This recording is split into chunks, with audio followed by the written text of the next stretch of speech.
right now. Mm, almost. Mm. Hello, and welcome back to the Everwind Chronicles. We are in Chapter 11, the bankruptcy chapter. Is that our Uh, pun of the night? Are we making tons of banking puns now? Financial nerd jokes. Uh-huh. Well, we are glad you could join us. And once again, hope you all are staying safe and hope that we can provide a bit of entertainment and peace in, very uncertain times, or at least uncertain times is what every company on earth is telling us. It's called right now. Every commercial and every piece of email. Um, so when we last left off, the party had struck a deal with the mysterious Hadressa in exchange for saving any surviving miners at an abandoned silver mine to the north. She would pay them in gold as well as some bits of information, as at least as much as she could provide. She she sent the. She also requested tangible evidence of what the nature of the attacks on the silver mine was. The all she knew is that the silver mine had been attacked by undead.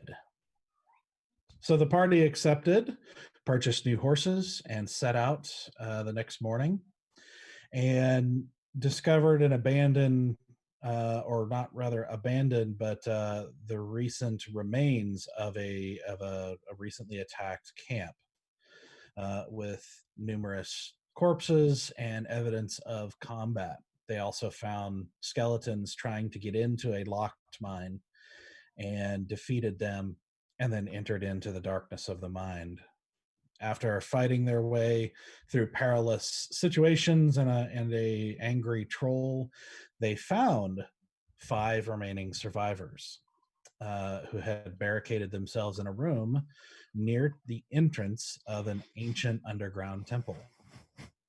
There, they also discovered that the miners, while some of them were miners by trade, they were not really mining anything so much as they were looking for this particular temple.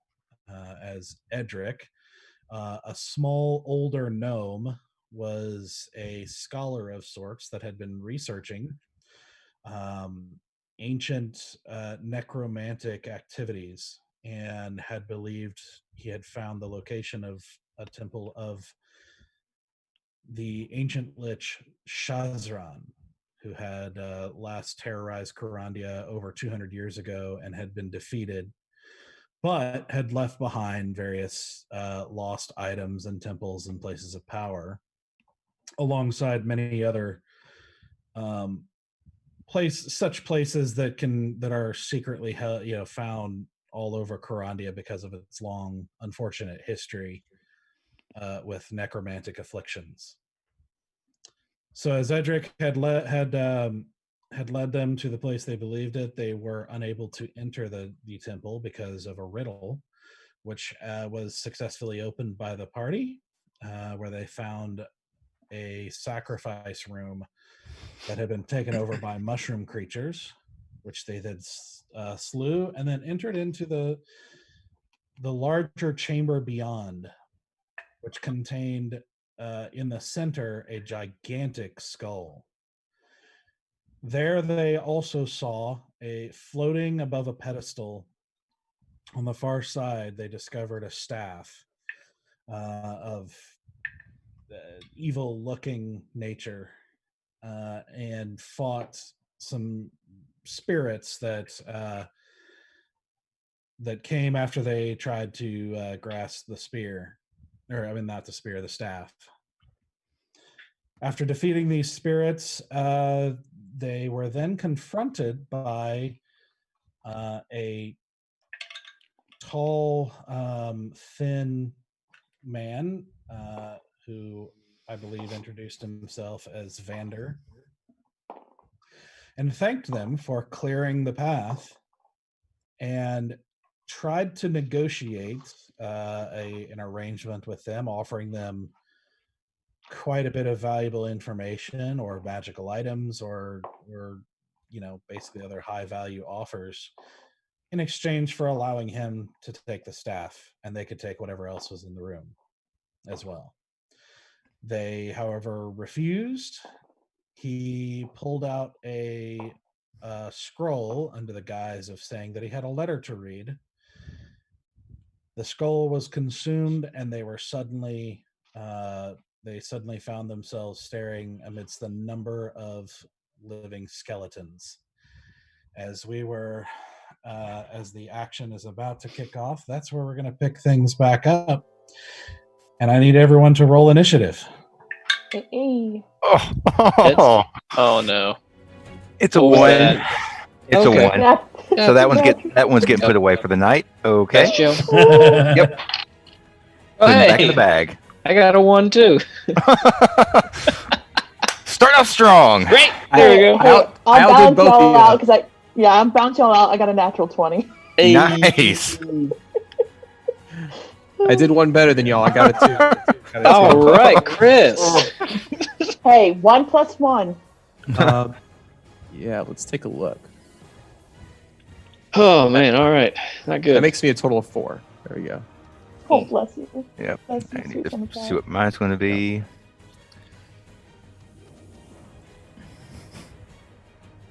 All right.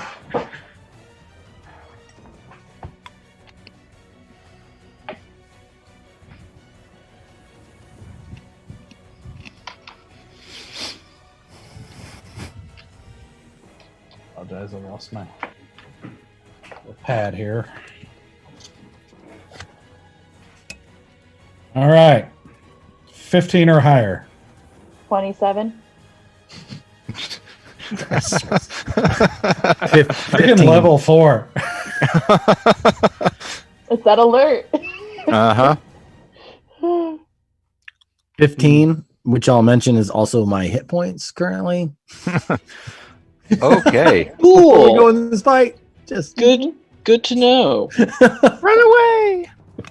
Hmm.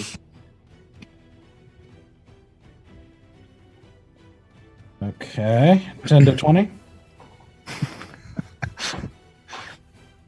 No one? You can skip to the 5, I think, Doug. Yeah. Okay. Yep. Yeah, so 1 to 10. With my initiative bonus, I got 5. I got 2. I have a total of 4.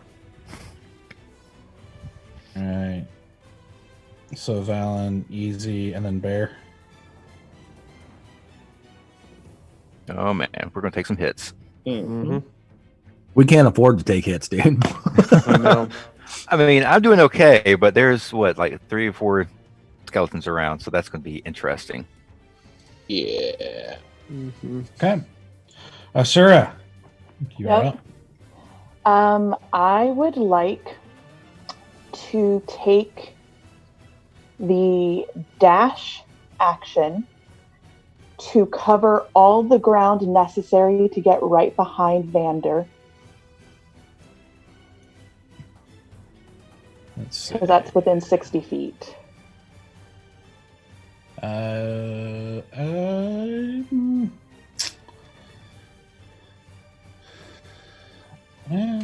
see. Yeah. I think with the curve, you would just be just outside of melee with a normal movement. So, dash action. All right, and then for my action, because that's bonus, right? Dash is bonus. Yeah. Right? Yes, you can. Yes. Then I would like to grab him by the back of the head and put my dagger up to his throat, and then place my tail on the other side. Okay. Are And you just have him attacking? like this? No, I just want to hold him. Okay. Let's see. Let's call this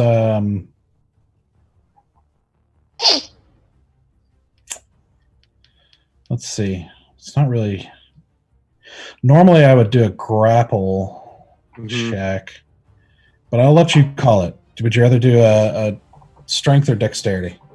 Dexterity. Is this All right. dex plus anything, or just straight dex check? You're gonna do. I'll let you do a dagger attack. Technically, Okay. Okay. Thank you. I appreciate that. Mhm. All right. That's going to be nice. All right. That's going to be 18, 19, 20, 21, 22 to hit, plus dexterity, which is another 2. yeah. So I'm 11, basically 24. putting it against a dex save for him. Okay. So it's 22. So his dex save is 23. God. Yeah! I mean, if he's a ranger, he's probably pretty proficient in elusive. Doesn't matter. It doesn't matter. Sneaky sneaky is the one thing I'm good at. So, what happens is, as you run, dashing around the skull out of this visibility, running with the speed of a rogue trained to dart through the shadows, you come up to him as he's watching the party, and right as you get up and reaching your hands up with the dagger to grab his head, you see, almost in slow motion, you see his head turn, and he looks at you and kind of grins and ducks just out of the breach of your hand, moving a lot faster than you thought possible. Mhm. Mhm. Yep. Well, it's been fun, you guys. Have a great night. Yep. Yeah. So, that's it? That should be it. That's everything. That's literally all I can do. Okay. Super fun, you guys. Super fun. Yep. Loved it. Great. Great. Cool. Good start. Cool, Good cool, start. You are our only hope. No, there is another. There's another. Oh, why'd you cut off my hand? Okay. So, next is his turn. Of course it is. Oh boy. It was nice knowing you, Sora. Thank you. It was nice knowing y'all too, because I'm gonna be dead now.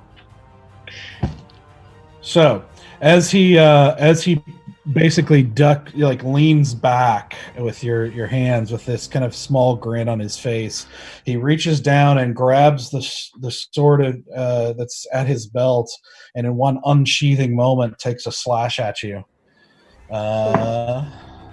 That's going to be a 22 to hit. That hits.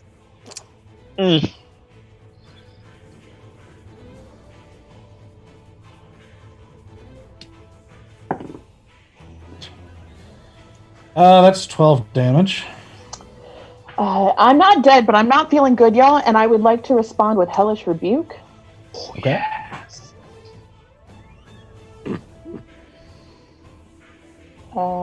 So let me pull up how I do that. That's gonna be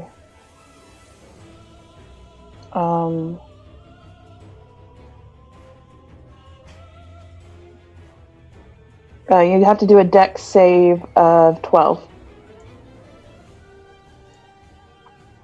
He seems very dexterous. It's fine. That's fine. It's fine. It's fine. We're fine. It's fine. You said it was 13? 12. 12. 12. Okay, well, he got 21. Cool. So then he'll take half damage of 3d10. Okay. So, as he leans back with this with this single swoop, taking this great slash going diagonally across your chest, you see the flame suddenly come out of this wound and just cover over you as you lash out with this fire. But with this one slash, he just, still moving with that uncanny speed, he just simply steps to the side and lets the fire go straight past him, still kind of like smiling and maintaining eye contact with you the whole time. I rolled 16, so he'll take 8. Right. 8 is good. 8 is Eight really is- good. 8 is something. He's Mhm. he's smoldering. Blue steel. One look. Jumanji. Yeah. So as he dodges, you do catch, part of like basically the side of him, and you see just kind of flames like catch like basically his arm as he's swinging back and stepping to the side, and you see him come down, and you see like the flesh burning. You see just basically it looks like it's affecting him exactly how it should, but he's not reacting. Like he's just like his skin is even like blistering and boiling a little bit to like where you hit him, but he's just not reacting at all. God! That's how I feel right now, y'all. So with that reaction, so he made that attack. Then he takes and runs, Come on. ducking under. You will not get an opportunity attack on this, actually.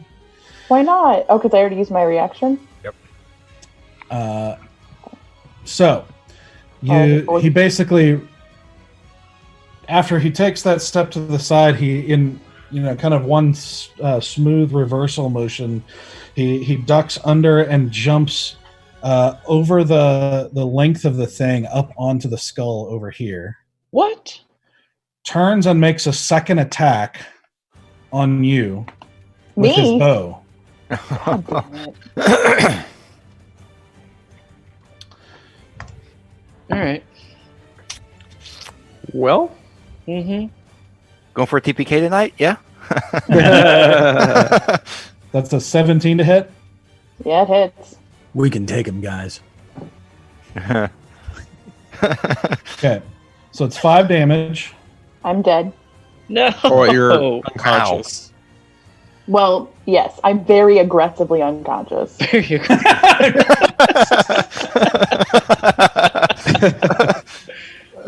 Oh, that was good. Okay. So one thing the rest of you, if you're paying attention, might notice is that the arrow that he looses at her, you see it kind of spiral in the air, and you see this sort of whipping vine-like thing coming up after him and hit Asura in the stomach, and you see the vines wrap around her, but she just falls, and they wrap around her tight as she just falls unconscious to the ground. Doug, remember, we're all still level 4, right? Like, I you remember that, right? I think we forgot. Yeah. I think we forgot that. Valid. That's Valid. more We got, accurate. we got cocky. Oh, we got cocky. this. We got cocky. Yep. A little bit. So he continues his movement. He's still his turn. Mm-hmm. Running and let me just double check. Yeah. Making a jump over the remaining gap. He lands right near the pedestal, just on the other side of the skeleton from Stoic. And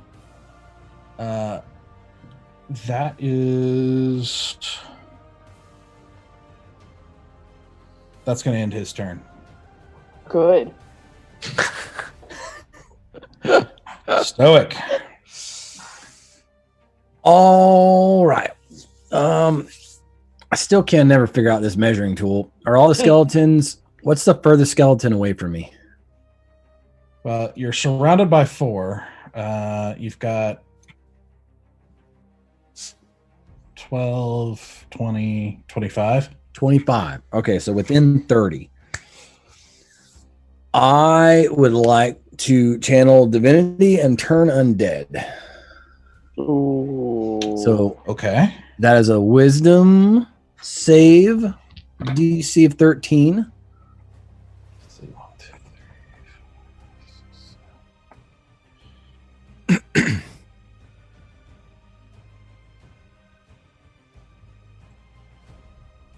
So you said 13, Correct. and it's a wisdom save? Yes. Okay. Okay. Oh, I won't let me click it.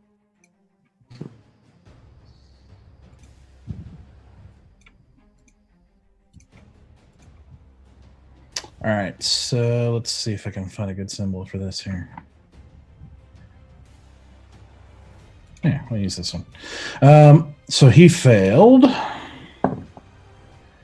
He nat 20'd. Oh boy. He nat 1'd. Two. Two extremes, man. I know, right? He failed. Okay. 3 out of 4. Or is there 5? There's 2 by me. I think there's 5.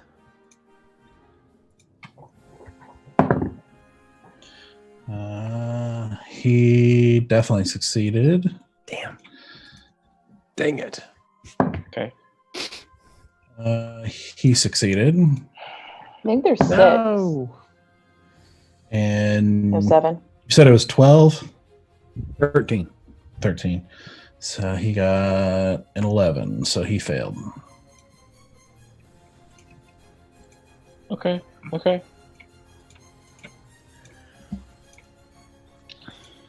So, Doug, I'm sure you're familiar, but that's a they have to run away Right.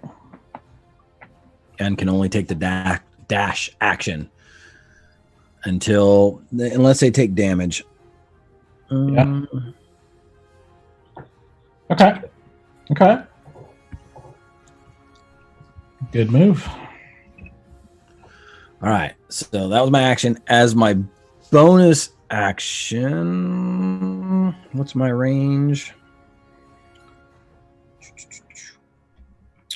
Because I can cast Healing Word as a bonus action.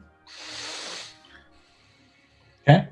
And the range, if I can reach her,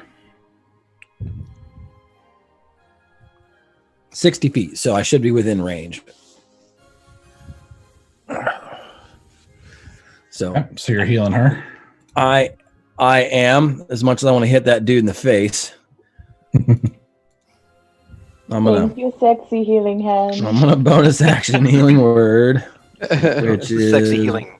1d4 plus Voice. 3. Yeah. 1d4 plus 3. So that's 5 total. Okay. That is something, I think. Yep. Mhm. So you wake up now covered in vines, but you are awake now. So you are restrained is what you are. Okay. Can I bonus look at him and be like, stop this foolishness? Ooh. Bonus. Oh, we're going to use that. There you go, a little net. He did try. He did try to avoid the foolishness. He did not, Doug. Diddy. Staff. Hitting us is foolish. Us hitting him is not foolish. Okay. Fool me once. Shame on. Revive yourself twice.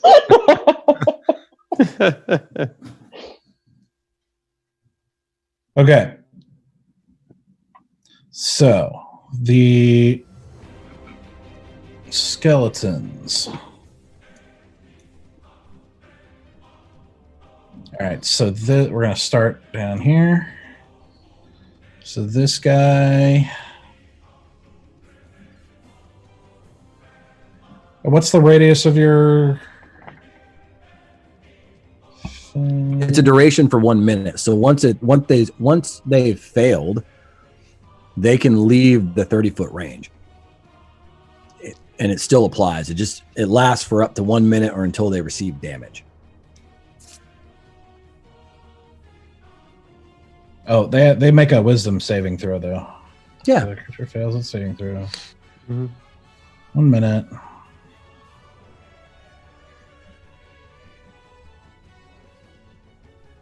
Oh, there's no save every turn. Okay. Yeah. That's what I was looking for. Here's your one chance, Fancy. Don't let me down. Let me down. Bear, do, do, do. Okay. If they would have all ran, I'd have looked like a badass. Now you only look kind of like a bad. I know, like I had this whole thing Some planned of if they them all would have ran. ran. All right. He didn't do a full level patrol. Stoic, He did a half level. correct me if I'm wrong. You grabbed the staff last time, right? Oh yeah, I've got it. Yeah, you did because you're right now. You're seeing like narrowed vision, and you're feeling it. Yeah, I debated on running, but I don't, because I still had my movement, but I don't think I would. I think I'd be a bit out of it, so I'm just gonna stand where I'm at. All right. So what happens is, as you are clutching the staff, and you then with your other hand clutch your holy symbol, and mutter a little prayer, you see your body just light up with that same sort of divine energy that you see in some of your spells and that your spiritual weapon is made out of, and it sends a wave outward. Strangely, the wave seems to go around the staff that you're holding, as if it's just like a rock around, water around a rock. But it does course outward, and you see it hit several of the skeletons. Seem to be affected by it. So this one is going to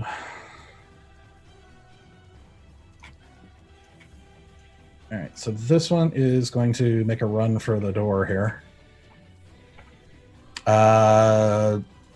Bear, you can take an opportunity attack if you want. Oh, no, I'm good. Okay. Let him run. All right. You cannot, Asura. Mm-mm. I cannot. Me and So- Vines are getting real intimate. Real intimate.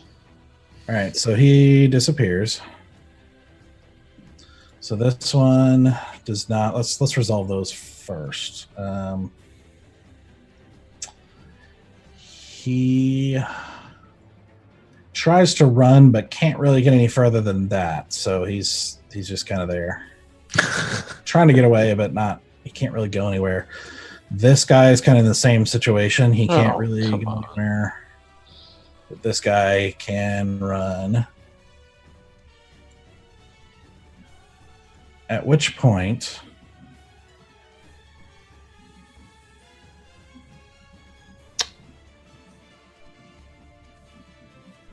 yeah.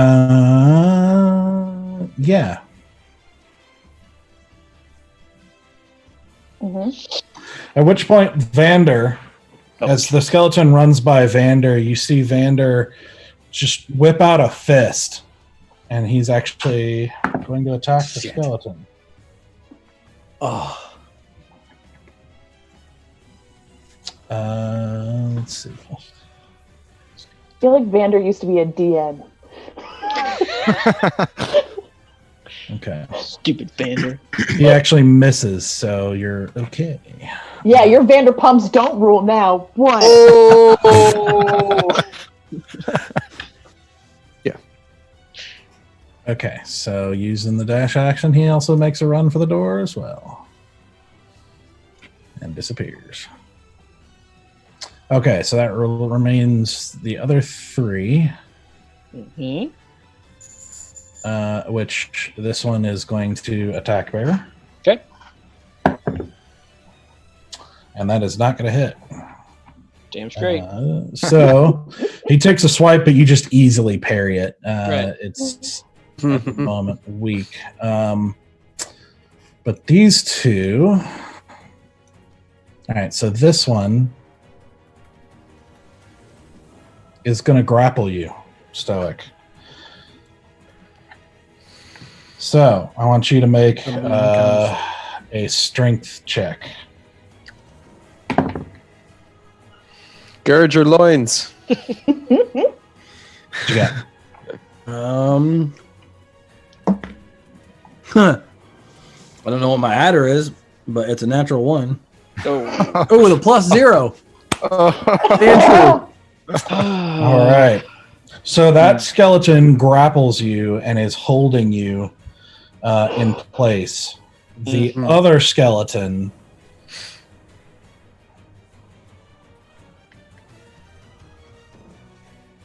is seeing that you're grappled. He is going to try and pull the staff out of your hands. Of course it is. So I want you to make a strength check with disadvantage. I don't see any muscle on them bones. It's that old man strength. So they follow a very specific fitness regimen called magic. So I know you said roll with disadvantage. Yep. But the first roll was also a natural one. I think this die is done for the night. But what are the retire those chances? puppies. It's not going to roll it twice. And Yeah.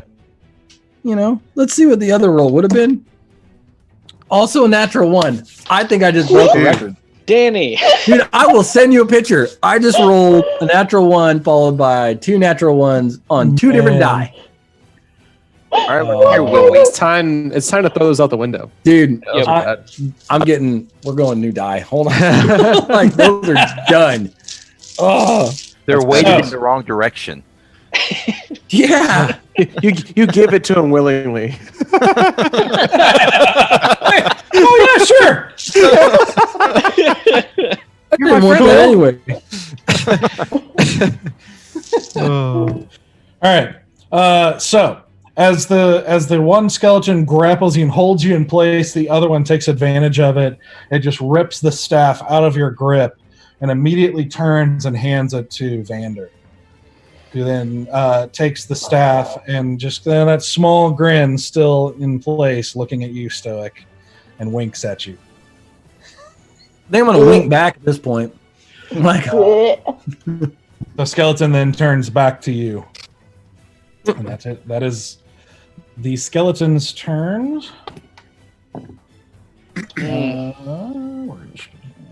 Forgot to roll for that. Okay. Valen, you're up. So I'm guessing there's no room to move between to get to Vander from where I am right now. No, not without, doing some acrobatics type stuff to try to jump onto the skull and then over onto him. Pretty much what I was planning on doing anyways. As Marisha would say, I'm going to do some monk shit. And get a nice leap and try to do a jump off of the skull. And I was going to attack him, but let me just get let me get to him first. Okay. So I want to do that. I want to get on the other side of him. Okay. Do an acrobatics check. Acrobatics. Total 21. That'll do it. All right. Thank goodness. I was a little nervous about You're that. trying to land on the other side of him, is that what you said? Yes, I am going to go. Let me pull up my tool here. Or I don't know how to do it. Yes, behind him. Opposite side of where everybody else is. All right. So here. Yep. Okay. So you, and the other skeleton's frightened, so he doesn't do an opportunity attack on you. Yep. So And running and jumping over the gap there, you basically run and take several steps up against the side of the skull, like if you were running up a wall, that sort of thing, coming to land right behind Vander as he's grinning at Stoic. What you doing? I am going to try to take the staff from him. Okay. I'm going to do that now instead. So it would be, are we doing a strength check? Yes. Okay. Strength, not athletics, right? Strength. Okay.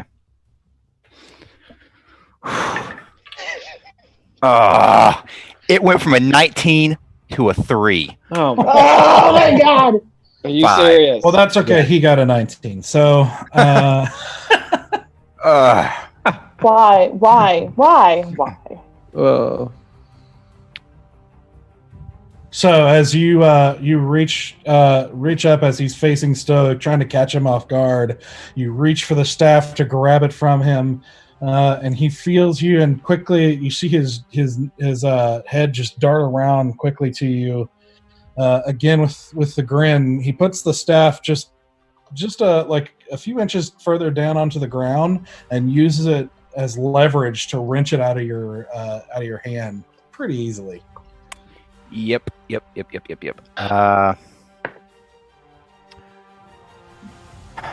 That's your action. Yep, that's my action. I think for my bonus action,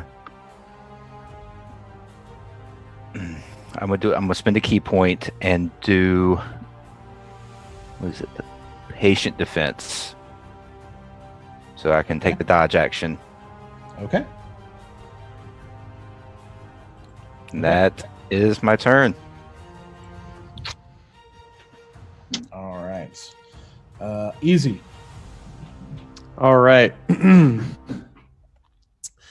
gonna ready a spell here. Oh yeah. Oh yeah. And I'm going to cast a little spell called Ray of Frost. Ooh. Okay. And You said you're readying a spell? I'm gonna go ahead and cast it. Okay. Yeah, I'm gonna go ahead and cast it. So I cast this little icy spell at him. Let me see if I hit him. Second.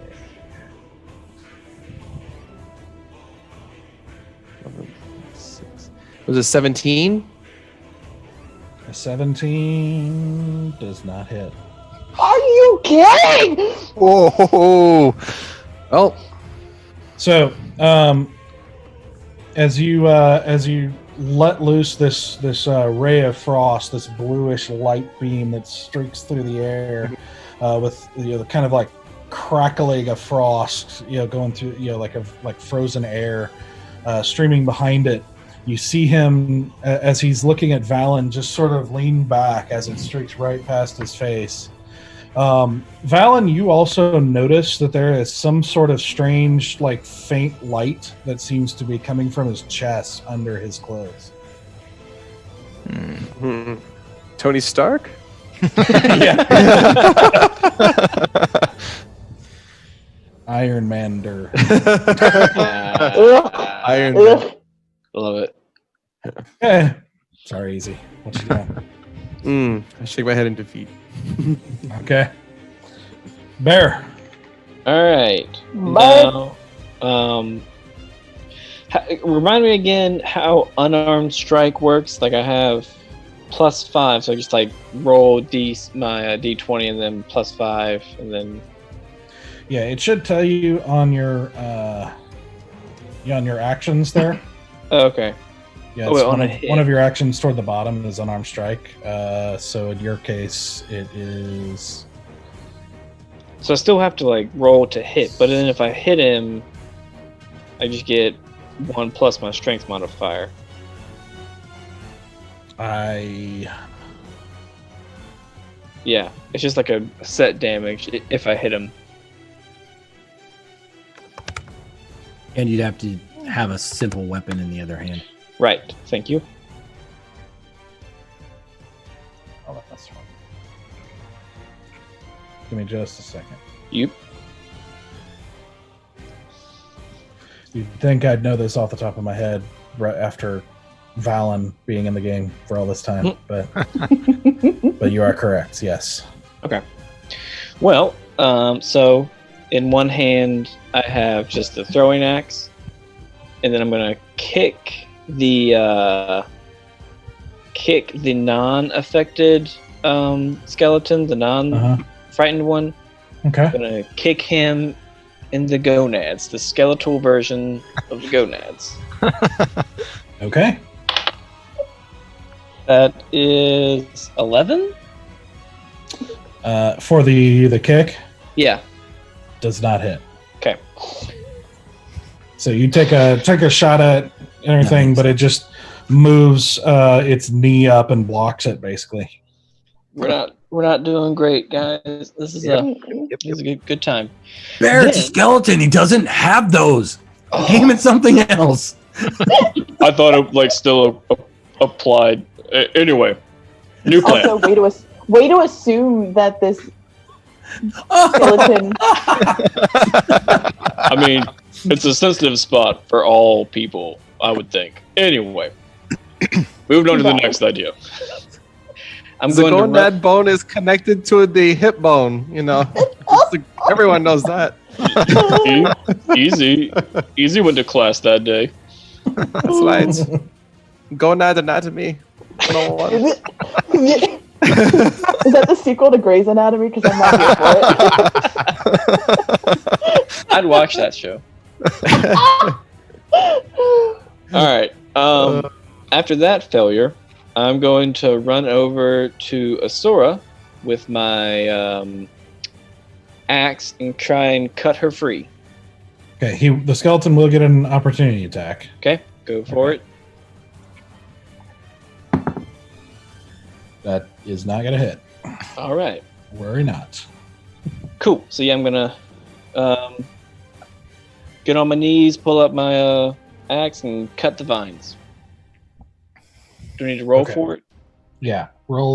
Just roll your at a dagger attack. Do you have a dagger? No, hand axe. Yeah, roll that. That's fine. Okay. You're welcome, Asura. That is a 20. Oh, yeah. Nice. Most definitely. All right. So you're able to grip the vines and kind of pull them back, and just with a big swipe with your axe, just cut most of it free, and then toss off the handful of vines as she's now free. And I guess whatever leftover movement I have, I'm gonna just stand back up, still stay by her side, but stand up. Okay. All right. That's your turn? Correct. Okay. So Edric is up. And he is looking around with just terror, being caught in a very, very tough spot for a practically defenseless gnome. Hide, little Edric, hide. Yeah, I forgot he was there. Yeah, he just takes a step over and crouches down behind the chest as best he can, hiding from these skeletons over here, and that's all he's got. So, Asura, you are prone on the ground, but you are free. Before I do anything, have I been able to sense any wisps of emotion coming from this guy? How we were having all those weird connective brain spaces where we could get wisps of things? That's a good question. Especially because we're all in heightened battle right now. Roll a perception check. I will roll a perception check. Nat 20.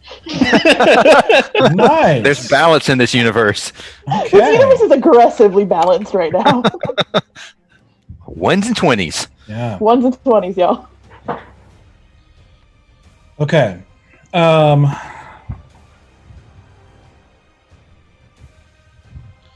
So in just a quick moment, you're able to take just a second and realize that you've been feeling things from him, or kind of like wisps of thought from him as well.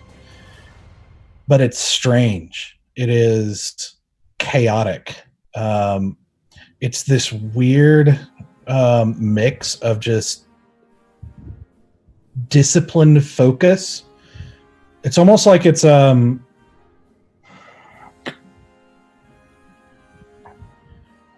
it's almost like as if you're looking at extremely precise writing, extremely well written, precise writing hanging in the air against a backdrop of an earthquake. It's like his brain is his thoughts are not working the way they're supposed to. And yet he has incredible focus on what he's trying to do. But there is something just very wrong about whatever's going on in his head. Okay.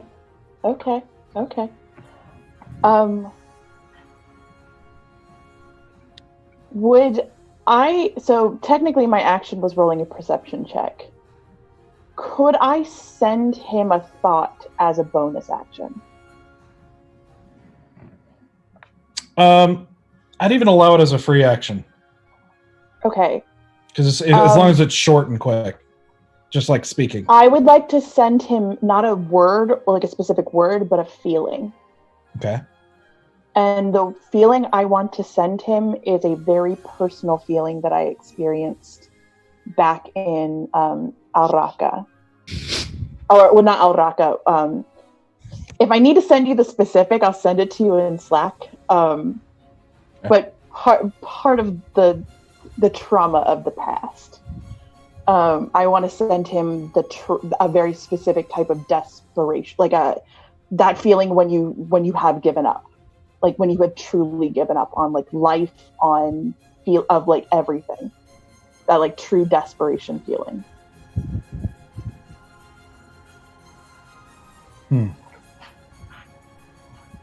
Of like utter despair. Okay. So, you're trying to convey, you think you know something about him that you're trying to relate to him? I'm trying to give him the sudden urge to feel despair, like the type of despair that makes you give up as a person. Okay. But the only way I know how to send it is to send him the feeling I felt when I gave up, because it was visceral. It was a very visceral feeling. And it cut through any sort of like mental, like it's cut through all of my intellect at the time in my life when I used cunning to get me through things. Mm-hmm. Okay. It's possible. I'll tell you what. Roll an intimidation check. Okay. All right. Dice, please be good to me. I need you to be good to me. Okay. That's going to be 17, 18, 19 total. All right. Let's see.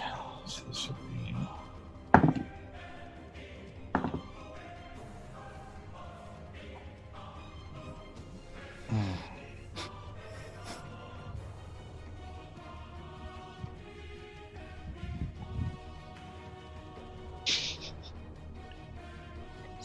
And I did not plan for mental, This is great. Mental games? Mental games? Yeah. Yeah, this is great. So, so in sending that feeling, trying to persuade him to despair, and this is all happening lightning fast, and he actually responds a lot faster than it took for you to formulate the thought. You get this, it's almost like this briefest instant of what might be described as a flinch, as if he knows that feeling very well, but then you instantly feel like that feeling is so far behind him on a road. And it is replaced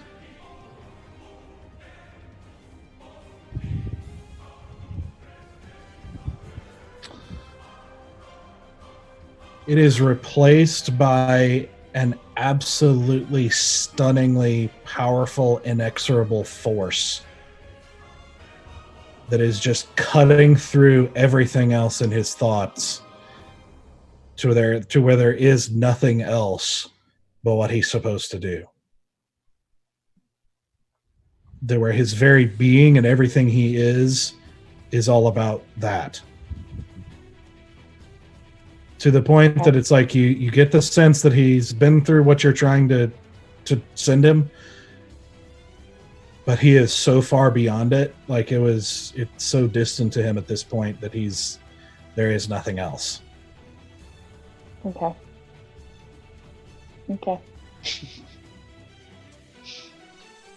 And then all of that happens in like an instant. All of that happens in this kind of, it's almost like reactionary. And you're all, it's like, but then you feel, you see his eyes dart your direction. Just well, I guess you can't see him from here, but Nope, not from my angle. not really. You get a very intentional feeling back from him of disdain, as if the trauma that you've been through is child's play. Oh, is it? Like a toddler, it's like the feeling of like, oh, a toddler stubbed his toe and thinks he's in pain. So, that's the message he sends. Cool. Okay. Yeah. Then do I have anything else that I can still do at this point? Got some movement. Yeah, I'm gonna stand my ass up because I don't like being on this ground anymore. That's half your movement. And then I'm gonna squeeze Baby Bear's arm, Look at and you. I'm gonna and whatever movement I have left, I'm gonna try to head towards the door. The back door here. Yeah, the door from whence we came. Okay. So, right about there. Mm-hmm. Okay. All right. Okay, so that's the Soro's turn. So now it's Mind Vander's games. turn again.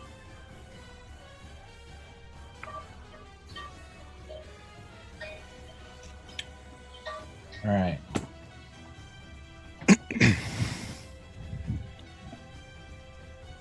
Sorry, I lost my page with him. Okay. Because I was messing with your brain cells. Oh, you're making me think. I loved it. That was great.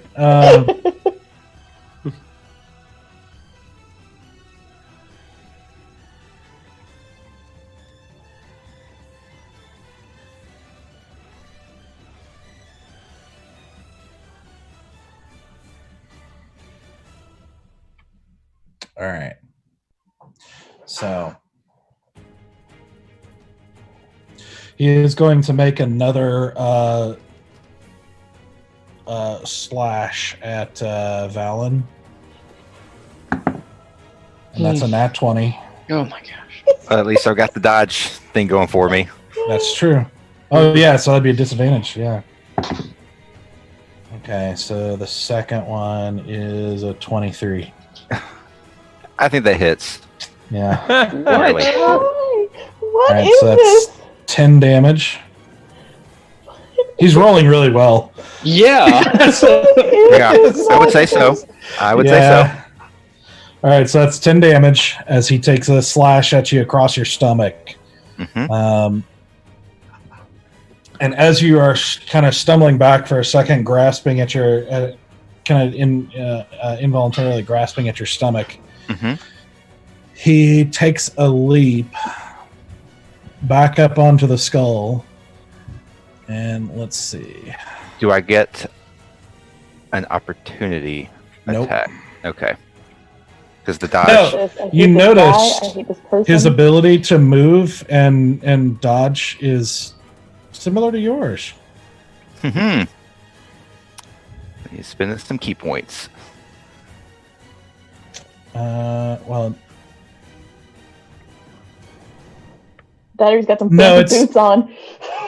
well, not to mislead you. You don't get the impression he's using Oh. ki per se. Okay. Just He's that just- he seems trained in speed like you. Gotcha. And so he is, let's see, he is going to, yep. So he goes to the door and he's using his second action to pull out another scroll. Oh, damn it.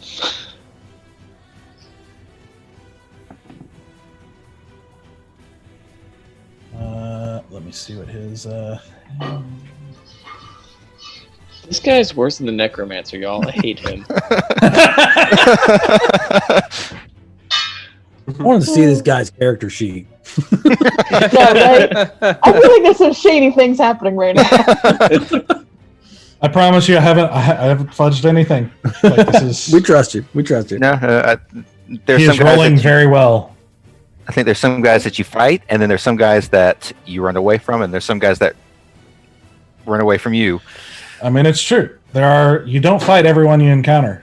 Nor can you handle everyone you encounter. I mean, but can't I? I can't. You can try. But in this case, as he pulls out a scroll, as he runs and leaps effortlessly over the skull, pauses briefly at the door, grinning one last time at you, Asura, and he mumbles something under his breath as he reads the skull, and the scroll is consumed. As suddenly, as soon as the scroll starts to be consumed, he drops it and continues dashing into the doorway.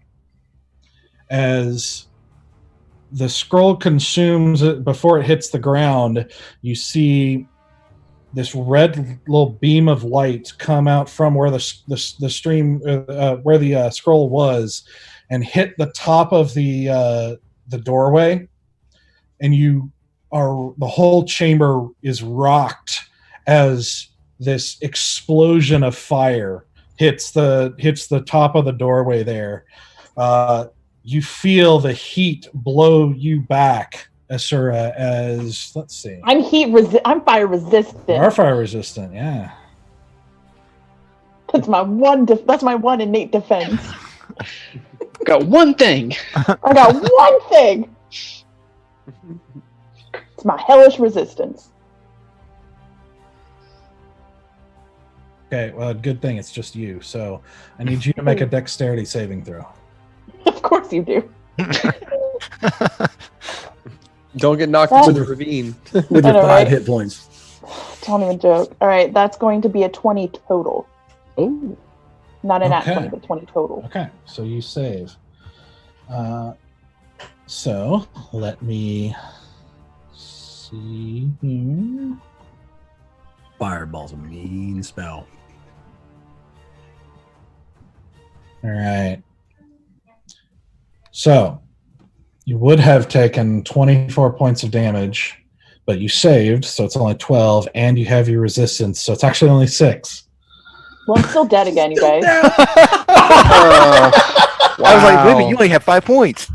I do only have 5 points, and now I'm out again. Yep. I just saved you. Mm-hmm. Well, So- I'm unconscious. All right. So a couple things happen as you guys are all just rocked by this huge deafening explosion in this relatively small chamber, like comparatively. You all basically like crouch down and hold your ears and are kind of shaking the stun, the stunned effect off of you, and look around to find that the area behind the doorway behind you is collapsed with just rubble and rocks. Asura is laying on the ground at the edge of that rubble, and the skeletons have all fallen down and stopped moving.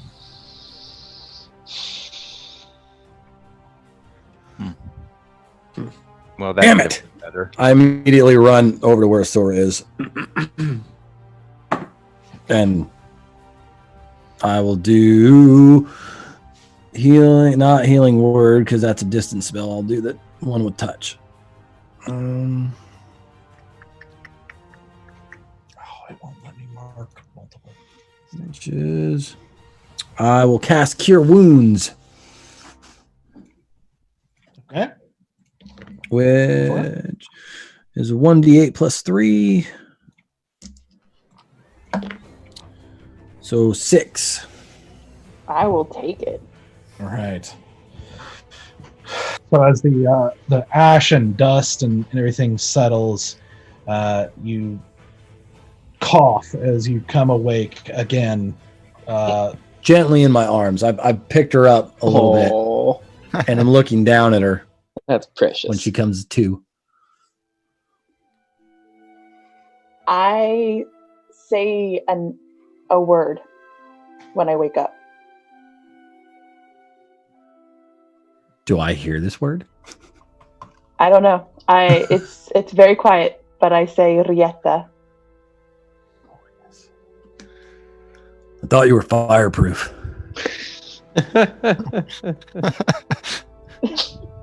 Only mostly. You're right. I've been better. Well, get up. We got a mess to clean up, and we got to figure out how to get out of here. Did we win? No, we did not win. But we're alive. Any crash you can walk away from. And we have these 4 chests right here. Look at them all. And then, can I open one of the chests? I want to touch. Don't just start opening stuff. Do it easy. Is the horn lady? She's fine. Can I touch Stoic on the face and say thank you? I drop her. Don't drop me! Drop me! just like the first time. The moment you reach up and it gets mushy, I just boom. That's great. I can't have a sincere moment with anybody apparently. Stoic. He blushed. I will tell you, when you touched him, he blushed. Before he dropped me. And just and like does not know how to handle that. Washing on an orc is quite a sight. It is. I'm a great orc, man. It's pretty noticeable. I'm gonna go over to the rock slide and just get a better look at it. Roll an investigation check. Damn it. That will be... What specifically are you trying to look at or look for? How hard it's going to be to take the rocks off and like get through, if it will cause like another rock slide or anything like that. Gotcha. That is a 9. 9. Yep. Indeed. Looks like rocks. Yep. I'm no geologist, but that's a rock. Yeah, with a 9. Yeah. It's kind of hard to tell. Yeah. I mean, you're not exactly an engineer. But I guess like I would know how much feet it is, right? Approximately. Not with a 9. Okay. That's all right. Is Bear close enough to me that I can like reach to have him help me up after I was dropped? Up to Bear. I'll walk back, like head down, and like just. I see your arm, and I'm like, like put down my arm to take it. I'm gonna pat Baby Bear on the arm and say thank you too. You're very welcome. Sorry he got away. Oh, he'll be sorry he got away. Damn right he will. Wow. Are you okay? Oh, sorry. Sorry. I mean, No, I'm not. Again, I'm sorry. I wish I could have stopped you from falling, but we will have to. The fall is not the problem here. Yeah. You've been knocked out once. You've been knocked out 100 times. I know. That's the wizard. I've been knocked out all the time. Exactly. Is Easy like a backyard wrestler or something?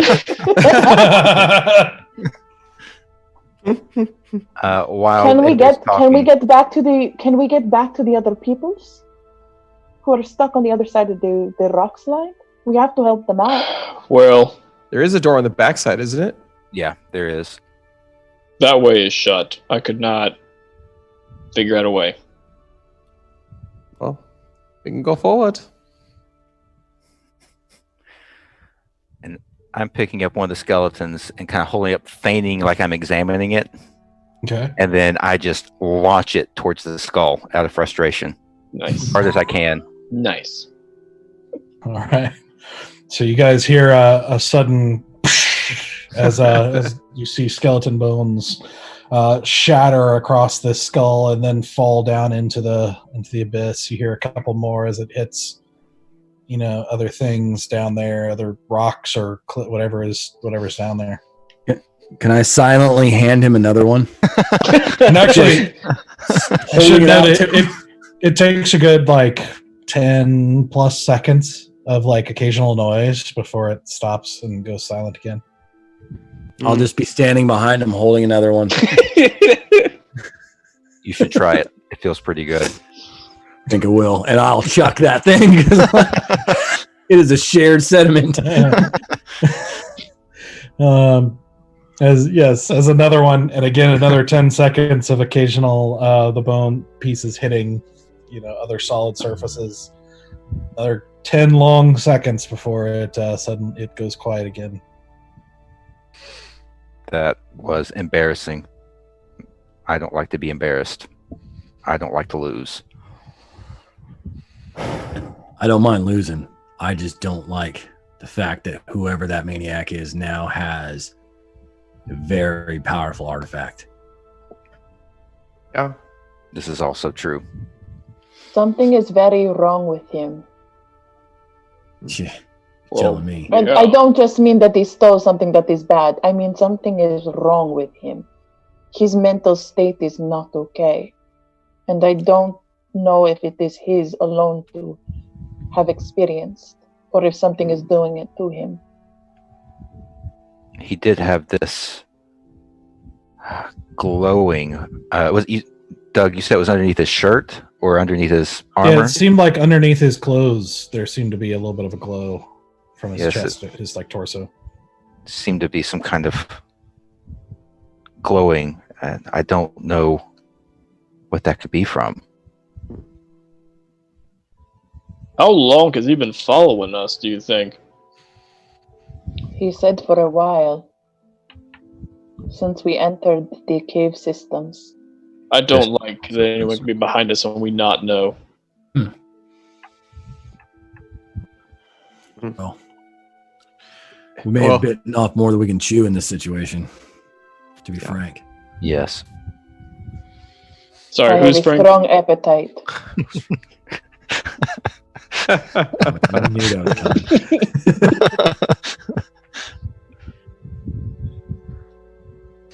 coming. Are those chests still Get available? it easy. I'll go for it, man. It's not a complete loss. Look at the bright side. The silver lining. I'm going to check one, but I'm going to check it for traps first. Ah, it's a good idea. I want to get dear sweet Edric, just kind of like, hey, are you okay? Let's just get him out of whatever harm's way we're also still in. Before Hey, we start opening come over here, things. talk with me a little bit. You reach out and put a hand on his shoulder as he's still kind of curled up in the corner, basically, and you see him jump and be like, "What?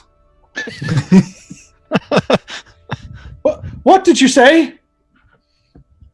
I did not say a thing. Speak up. Oh no. That was a loud boom. I'm just going to smile and pat my ears.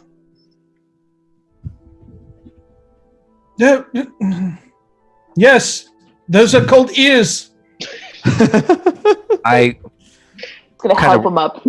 I motion Gonna over help. to him and kind of mime rubbing your ears and trying to get him to do that, trying to mime it so he'll follow it. He does the same and kind of rubs his ears and brings his hand down. And you can see the tips of his fingers are covered in blood. Oh. Well, all right then. Oh dear! Oh no. Not good. I'm just gonna bust out a little bit of something and just try to clean up his ears a little bit while he's just in bleeding out of his ears.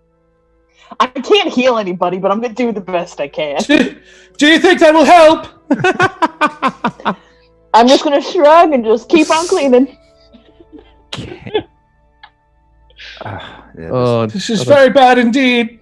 You'll be fine. You and your friend will have long conversations. You'll be great. What? Exactly. There's Because nothing if I'm worse right, I than can't a remember his deaf name, gnome. but his friend was mute, right? Yes, his friend is mute. Deaf and mute. They'll be fine. They'll be fine. Oh That's no. so bad. That's so horrible. Oh no. So horrible. I didn't forget that part. They talk to each other all day now. Horrible. One's mute, one's deaf. Oh no. Oh, horrible people. That's Yep. Okay, Valen, roll an investigation check. Which on one of the chests? I'll just do the one on the left-hand side. I'll just do the one on the left-hand side. Investigation. Oh my gosh. That's a natural one. Yep. That's I'm done Uh-huh. rolling for tonight, I think. It's just done rolling for tonight. you lick the box. It's Totally safe, guys. There's nothing going on with this chest. Yeah, so with the rocking of the explosion, in this particular area, there was quite a bit of dust that came down from the ceiling and kind of coated this thing pretty well. So you don't really have any way of telling, like you can't see the fine details of it. So I guess I would assume that it's safe. I would open it up. Okay. So,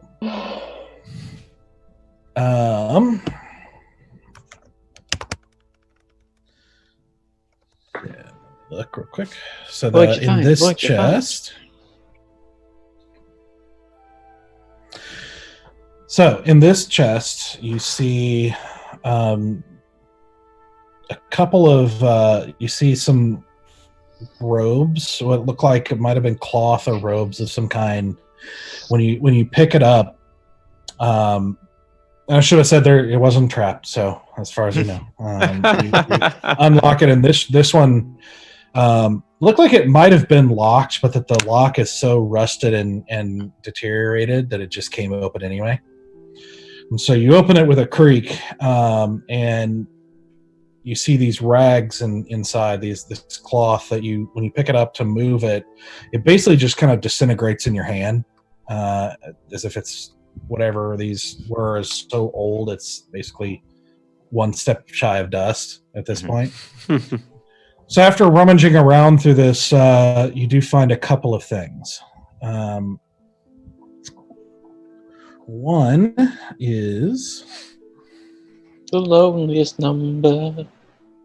So one of them is what looks like a candle on just a small kind of tarnished silver base with a little handle on it, and the candle itself, it looks vaguely like wax, but it's like this deep color blue with little bits of white kind of decorating it slightly like marble, like veins of marble, but as you look at it you realize it looks a little bit more like sea foam.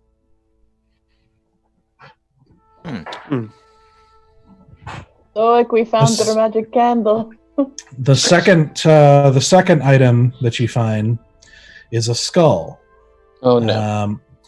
A skull that you pick up and see that it is covered with etched symbols that you don't recognize what they are, but they seem to be similar symbols to, at least as far as you can tell, they look familiar in the sense that they look like they're the same style of symbol that you've been seeing various places in the temple. Poor Yorick. Including on the giant skull in the middle. Yeah. I knew him well. And that's it for that first chest. All for that chest. Okay. I'll check out the. Oh no, Easy was checking out the other one. Yeah, the one right next to me. Okay. check out. I'll do an investigation real quick to see if Okay. I get lucky. Do an investigation check. Yeah. Sure. This is 9 plus my intelligence. Investigation. At 23. Oh, all right. Nice. Okay. Nice. All right. So this one, Take out my you pipe. you take a careful look over, and it doesn't seem to be trapped either. The lock also seems deteriorated, a little bit better shape than the last one, but it's not locked. So, are you opening it? Yep, I'll open it. Okay. No bloodstains near it, right? Well, I mean, in this vicinity that you're in, there's blood stains kind of coming up to it, just from this, like all around the pedestal where the staff was. Gotcha. It doesn't seem like there's any directly related to this The chest particular itself. chest, as far as you can tell. Okay. Cool. I'm opening it. Okay. So this one you open, and with another loud creak, you open in this one. Inside is what looks like a pretty like a padded velvety interior, but it's like really, really old velvet. It looks like it was nice a long time ago, but like everything, is kind of deteriorated a lot. But you do see some wood that looks like it's starting to rot and get weaker as well. But it's you see this piece of wood kind of installed across the middle of the chest, with 3 holes cut into the wood, and sitting in those holes are 3 vials. All right. One of which you recognize, that looks an awful lot like a potion of healing. Oh, yes. Woohoo! Yay. All right. Potion of healing. And the other 2, I have no idea what they are. Not at the moment. Okay. All right. I found some vials, guys. Mm. I've got Set a them into candle the and bag of a- holding. Oh, Zoop. I mean, I can describe them real quick. Okay. So the potion of watchful. Sorry. The potion of what? Wrong. What is it? It's potion of healing. Mhm, I know, right? I know. Did the wrong thing. Okay. So this one of them has, it's kind of like an orangish tint to it, and it kind of swirls like thickly as you kind of move it a little bit, and it's kind of like a deeper, darker orange at the bottom, and then lighter at the top. Ooh, okay. The other one is kind of a lighter, clearer, reddish tint, and it's in like a little bit of a rounder vial, like more like traditional potion glass. Mm-hmm. And you see this sort of kind of like these, for lack of a better word, tendrils of kind of black liquid in it that just kind of like just kind of slightly like, coming out from the center of the vial to the edge. Okay. Okay. That one's a little more scarier. Scary potion. Scary potion. Write it down in your notes, kids. Write it down in your notes.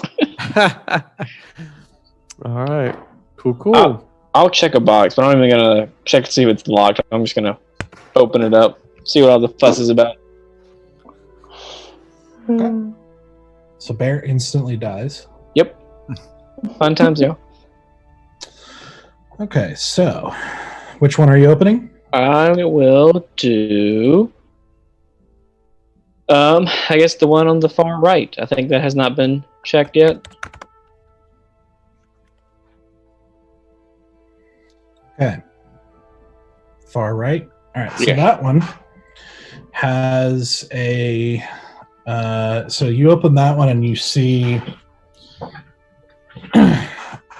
this one actually is locked, but again is so deteriorated that, especially with your strength, you basically just in your hurried opening, just pop the lock open with a little puff of rust.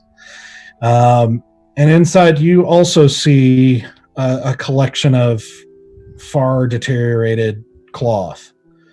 But underneath that deteriorated cloth, you see one piece that is it seems completely untouched by time. Completely undeteriorated and in perfectly good condition. As you pull it up, you pull up a kind of a grayish blue cloak.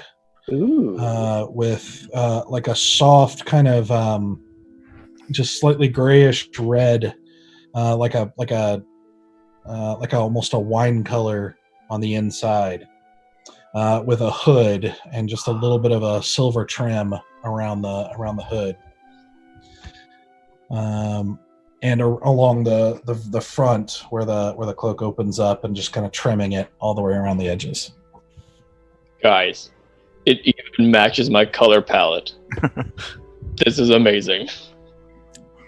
I'm gonna try and put it on. Okay. Does it fit a giant? Okay. We're gonna find out. Yeah. So you put on the cloak, and as you do, you realize that it's a little short for someone as tall as you are.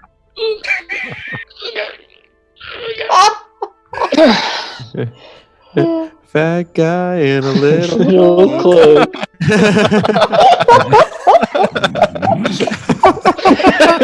Oh, Tommy boy. Oh, Tommy. Uh-huh. It has to be altered. Maybe Errata can alter it. I'll give it to Easy to Yeah, it's kind of like a short cape, if you will, that you've seen nobles wear sometimes for you, where it's like coming down to like mid thigh. You know, that kind of. Bear, what are you doing? It matches your hat. I know. I really want to wear it. Rock it, man. Yeah.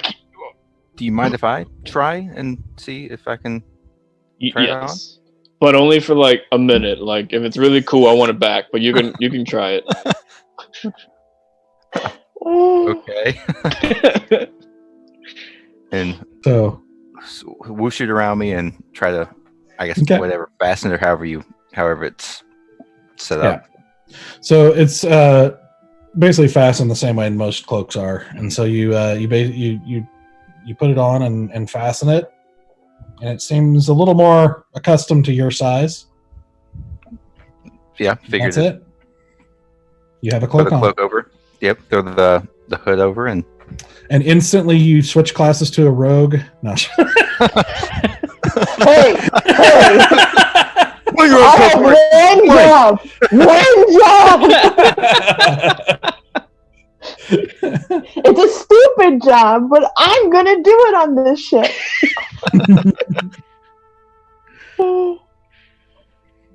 Okay. You know what, Malin? It fits you pretty well. I mean, if you want to hold on to it for a while, you can. I will just see if it does anything. I mean, Well, when you swoosh it like this, you can get a really cool effect. I show off my little like swoosh with my cloak. It's like, I mimic her. it needs a little work, but this is good. This is good, yes. Little like mischievous smirk.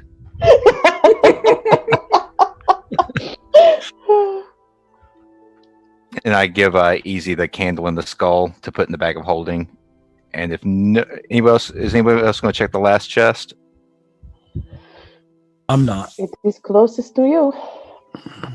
Popping it open. So, in this one, you open this chest and you notice this chest is a little bit longer than the others, and you pop this one open again with a loud creak, and inside the entire chest is empty except for two things. One is a sword, You see a sword with a completely pitch black blade with a black pommel and handle and a single black feather attached to the bottom of the pommel. What? The second item you see is what looks like a small flawless sapphire. That's what's in the chest. Does the sword look like the sword from our dream? We have Like a the one sword that like is like the hilt, like it goes into like oblivion. Oh, no. The one you saw in your dream, it almost looked like somebody had cut out a piece of reality and it was just a lack thereof. Like this is actually looks to be like a physical sword. It's just made, it's just colored black. If Mhm. that makes sense. Like you could still see reflections or whatever, like enough shadow to see that it's a tangible object. It's not, but the one you saw in your dream is almost like the absence of light. Yeah. I think So the blackest black. So it was painted with the blackest black. Yeah, Yeah. it's a very, very different, very different sword. I want to look at the what the sword is made of and see if I recognize it. So you pick it up. Yep, pick up the sword. Okay, roll. What are you? You're trying to discern what it's made out of? Yeah, I just want to see if I can figure out what it's made out of. Oh, can I help? Since I have abilities with metalwork. Sure. Actually, yeah. So I'll give you, Larry. I'll give you the roll. I'm just gonna give you advantage on it. Okay, gotcha. Yeah, we're gonna Thank do a. Let's see, this would be. I'm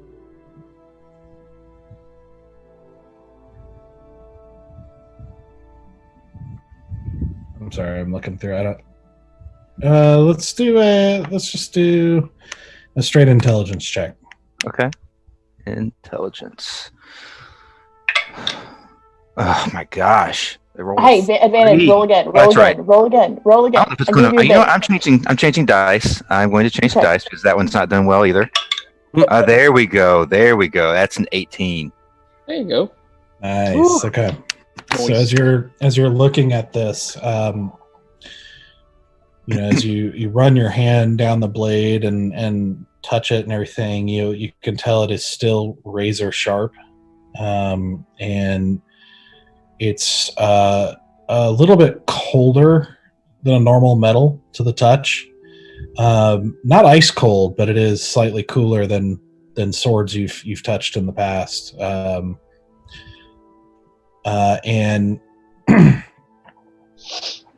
you hold on, let me pull up my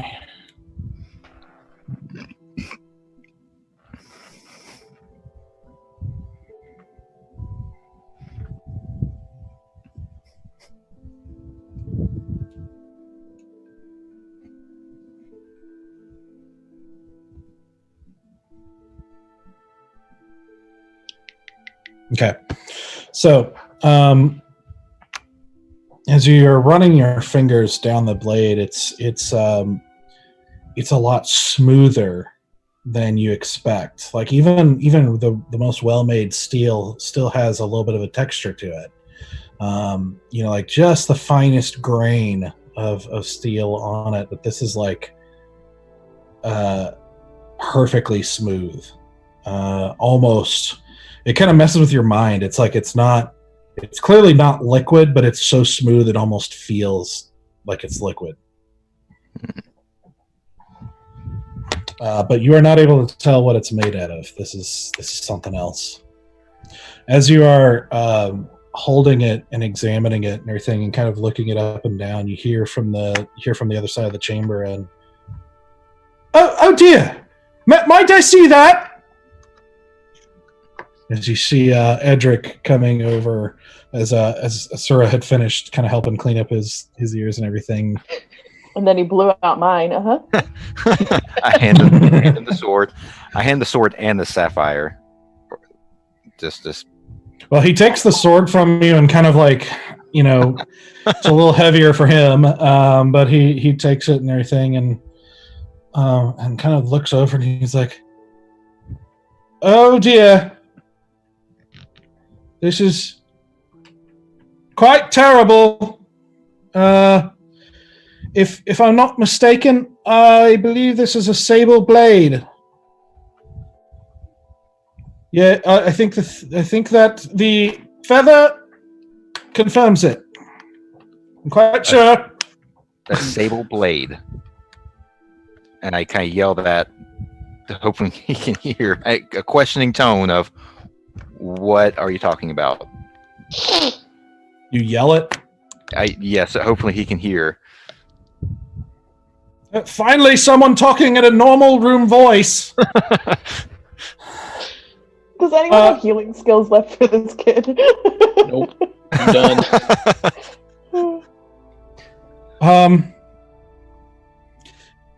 If I'm not mistaken, this is one of the swords of the Sable Guard, which is the personal guard of Marin, the Raven Queen herself. Which confirms what I feared the most about the staff. When I was looking at the staff a little bit closer, when we still had it in our possession, I thought I had seen a hint of transparent feathers, like sort of faded transparent feathers around the top of it.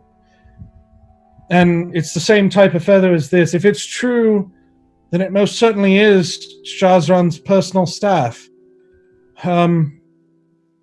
And while it wasn't a very large chapter, there was an entire chapter dedicated to it in one of the books that I read on him. It was said to be his masterpiece work, a staff that took years of careful planning to make. They say that he had to capture the essence of 100 souls to power it. Well then. But that he also had to trick and slay several members of the Sable Guard itself and stole their power. Which is, it's actually the most prime of insults to Marin, or to Morin. Slaying her special guard and using the power that she gifted them against her for something she despises above all. I can't imagine a worse insult against her. Anyway, as it was explained in this chapter, apparently the sort of creature one can raise from the dead with necromancy has its limits. Necromancers, work to increase those limits, but often they still tend to remain sort of small in what they can raise. Things like skeletons, as you've seen, and ghosts and zombies and the like. Well, it was said in this chapter that this particular staff could theoretically raise any creature at all if the wielder was powerful enough. Cool. It's how Shazran raised his notorious Dracolich, Xerax, and the Undead Beholder that was his bodyguard. Okay. Wait. And if the wielder wasn't powerful enough to do what they were trying to do, they suffered an excruciating death and lost their soul to the staff, making it even more powerful. Okay. As it fed on... He said that it fed on weakness. Truly a thing of nightmares. An artifact thought lost until now. Many searched for it, and the king, back some hundreds of years ago, the king even offered 20,000 gold for anyone who could bring it to him. Enough to make them probably the richest man in Karandi at the time. But no one was successful. And now, we found one of the darkest weapons ever made, and it is now in the hands of, well, whoever that was. I'm a bit worried. His name is Vander. Vanderpump, I believe. What? His name is Vanderpump. Oh, Vanderpump. Yeah. Did I hear you mention that Shazra had a undead beholder as a bodyguard?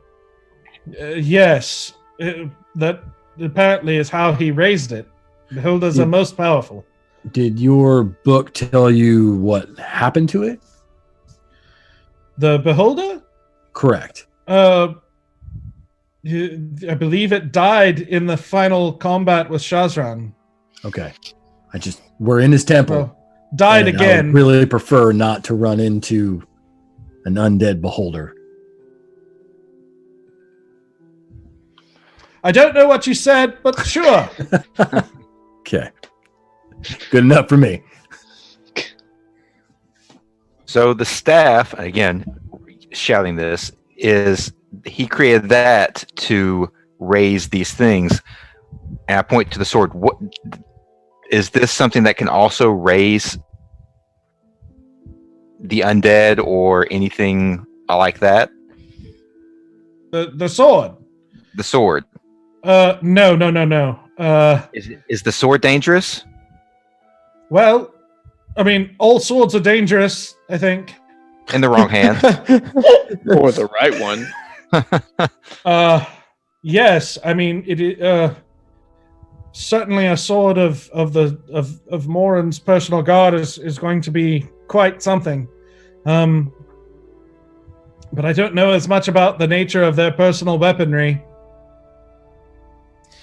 Can I do an Arcana check on the weapon? See if it's magical.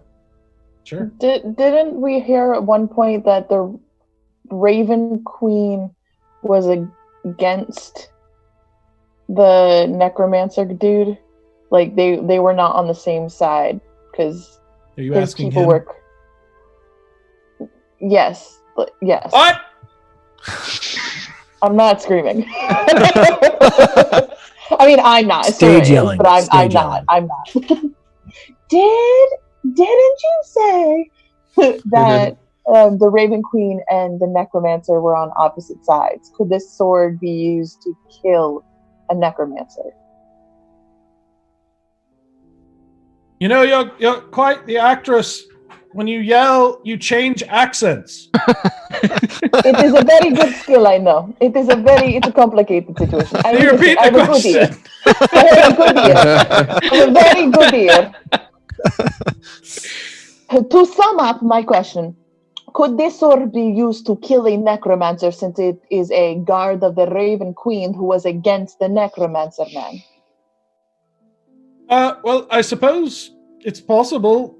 Like I said, I don't know the exact nature of such things, but I guess it's not hard to imagine that any weapon she gave them would probably be effective against undead or the like. Okay, thank you.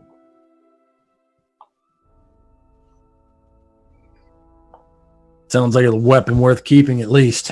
Right. My thoughts Maybe. Exactly.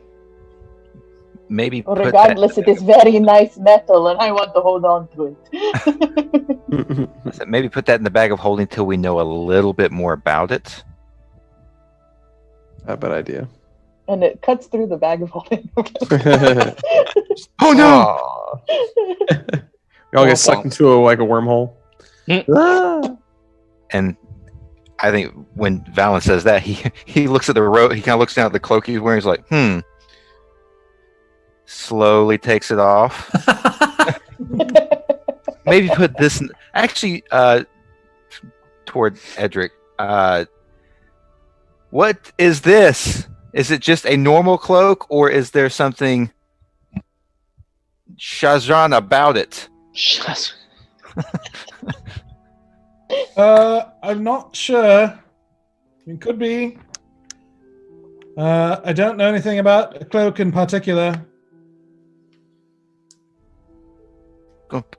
I go over to easy with the bag of holding. I put the cloak in, I put the sapphire in, the skull in, and the candle in, all in the bag of holding, just to have a safe place for it. Okay. and the sword if Edric's done with it. Yeah. Of course. Hey. He gives it And- back to you. A black sword, And a sable sword, sable guard sword. Stable Guard sword. Can I? Sorry, if I roll an Arcana check on it. Sure. It was a nat 20. All right. Hey, There you go. now, Why could now we it's a not nat do this 20. in combat? Oh, this sword. Right. I don't know. So, the nat 20. For an Arcana check, I was basically just checking to see if it's magical or not. It is definitely magical, but Okay. Arcana is also just sort of magic knowledge, and I would say, I think in your schooling, you recall there's one particular class that happened where it wasn't exactly a course; it was just a course on items and that sort of thing, just how magic is infused in inanimate objects and that sort of thing. Very basic level stuff. But one of the students had asked about items of legend and that sort of thing, and it sparked a long discussion, and you seem to remember something mentioned about Morin's disciples or Morin's personal servants having special swords that when you slay somebody with that sword, they cannot be resurrected or reanimated in any way. That is awesome. It's a Okay. necro killer. We Yep. need that. Nice. Very good. I mentioned that to the group. So, by the way, this blade does some cool stuff. Like what? Whoa. If you stab someone with it, they can't come back. I thought that's what happened every time you killed someone with a stabby stab. So this one- my research, means my they're already extensive gone. research shows that to be true. Yeah. Well, obviously, that assumption was incorrect. as the necromancer has repeatedly shown us otherwise, people can Right. be brought back. Right. But this sounds like this is a more permanent solution. Well, So, I mean, it seems to me we should definitely be using that, not put it in the bag. I mean, if one of you feels brave enough to use it with just a little information. Stoic, would you mind? Is it a I've long had sword or a short sword? What kind of sword is it? Like great, long, It looks like a short sword. short sword? I just look around the group like, does anyone mind if I hold on to it? it's all yours, buddy. All right. Gonna just put it in my belt. More like a letter opener. Well, I don't know about you guys, but I'm pretty exhausted, and my body's screaming to sleep. But I don't think it's safe to sleep here. Not with this giant skull. I mean, Well, at the moment, we can't go back the way we came to check on everyone else. Is But can we the go door ahead forward? of us open? Forward we must go. We could do a short Well, rest. I'm kind of with Stoic. I think we should. Excuse me. Oh, Do you boy. think it might be time to leave? I we don't do, like it here. actually. Yes, Yes. we shall leave. After you, Can and I go gesture towards the door. I'm not letting him go first. I would like to check the door. Okay. Roll Is it a investigation check. closed door? Well, it is closed, yes. Okay, that is what I asked. Doors do that. It's an from time to time. investigation. Hey. Investigation is 19, 20, 21. All right. So after looking it over, it does not appear to be locked or trapped. Can I do the hot fire test? Sure. Okay, do that. All right, I'm gonna just open it. Seems cold. Okay, I'm opening it. All right. So you open it, and at first it resists, and you have to put a little bit of muscle into it just to get past what looks like rust and just disuse. But you open it, and immediately there seems to be another unlit pathway, but beyond that, bright light. It kind of blinds you for a second. Well, look into the light, Carol. Sorry, who's Carol? Don't worry about it. We got Frank, we got Carol. So confused. There, you are sweet, but you are pretty. Aw. Thank you. Yes. Well, How far away is the light? Can I quickly walk to the light, Carolyn? Yeah, it's about 70 feet or so. So you walk toward the light, and about halfway, you start kind of adjusting and realize it looks a lot like daylight. And continue walking. I assume we're walking with her. Yeah. Mm-hmm. I am. I'm walking. I don't know where Yeah. y'all are at. All right. We're with you. So you continue walking and are greeted by what looks like just blinding daylight, what looks like morning. And you come out and find yourself on a very kind of old, weather-worn, cracked balcony of sorts, overlooking a pretty scenic, beautiful mountain view as you seem to be looking at the Pale Mountains. God, this fresh air is wonderful. Oh, I You didn't are realize how bad it bombarded- smelled down there. Yeah, you are bombarded with suddenly bird noises and bugs and wind and all the things that were missing down there.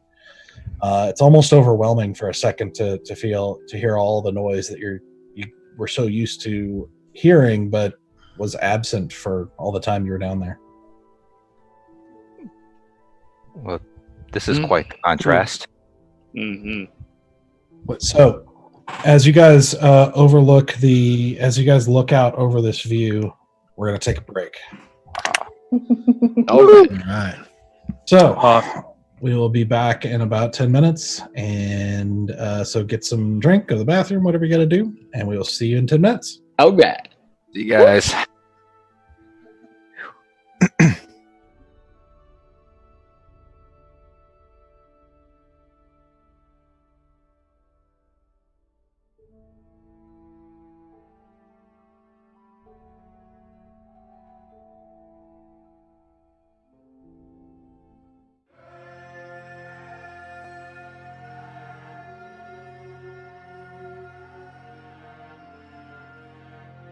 I have learned to be invisible.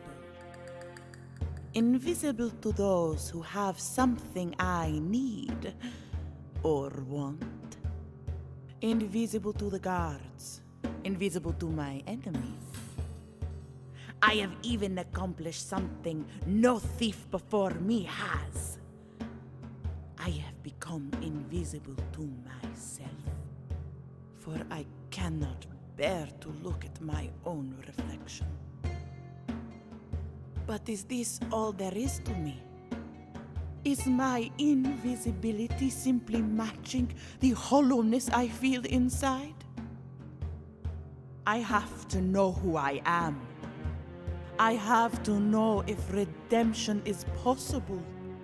So I will use all my power to seek that which terrifies me the most. To truly be seen.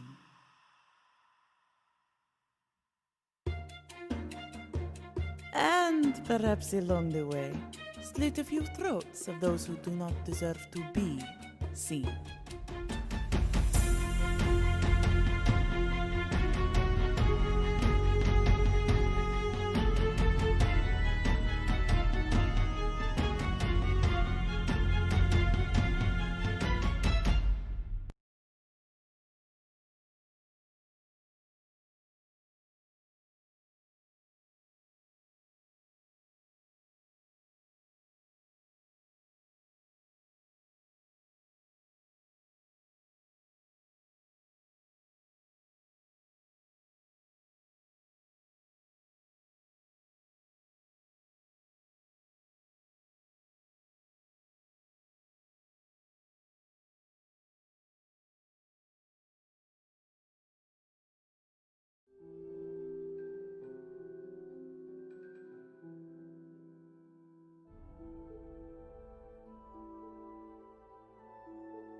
Hello and welcome back.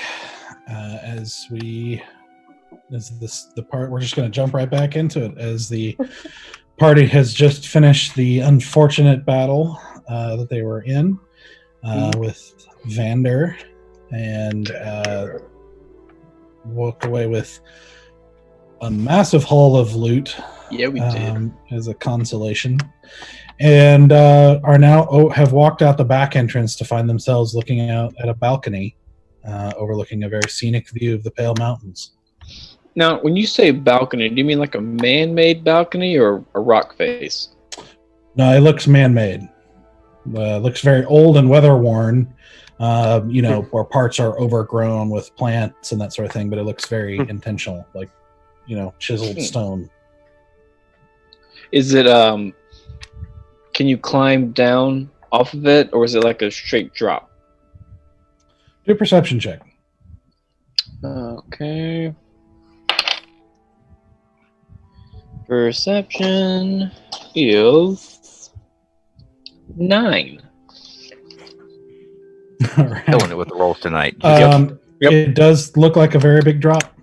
Okay. How large is the balcony?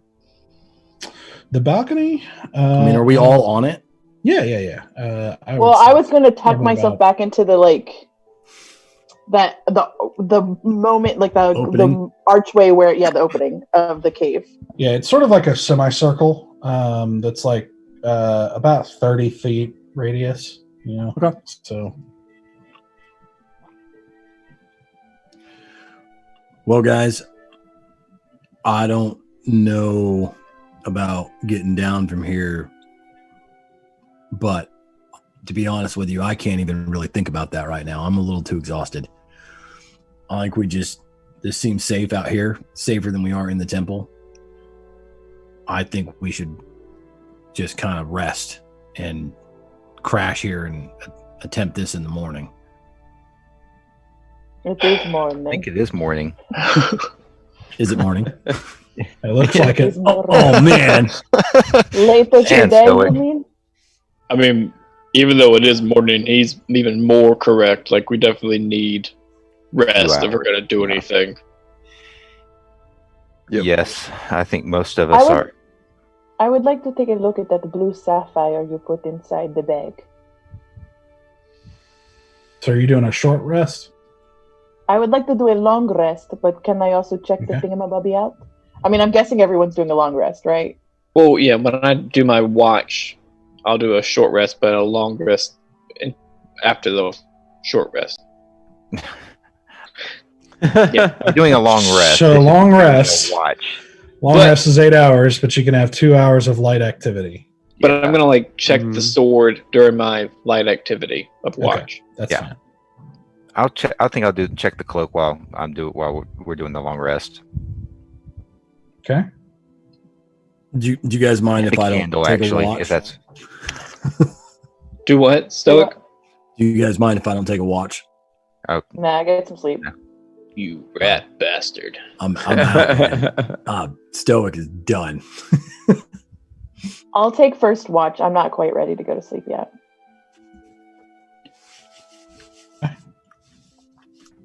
Stoic just wanders off as far to the edge as he can and just kind of curls up like he's done. All right. So 4 people rotating watch, 2 hours each. Yeah. Matter of fact, I'm gonna hold my shield over Yes. me to block out the light and just crash, dude. All right. And I'll take the second watch. It isn't long before, even from a distance, you hear a very loud snore come from Stoic's direction. Is it magnified with the metal shield? It's like that metallic, It That's resonates. That's fantastic. like a license plate, with a subwoofer. I love it.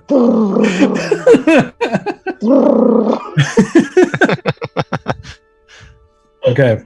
Asura's first watch. You said you were looking at the sapphire? Yes. Okay. So, with this one, let me pull it up here. was like, how do I do this? It's a sapphire. I see that it is pretty and it is sapphire.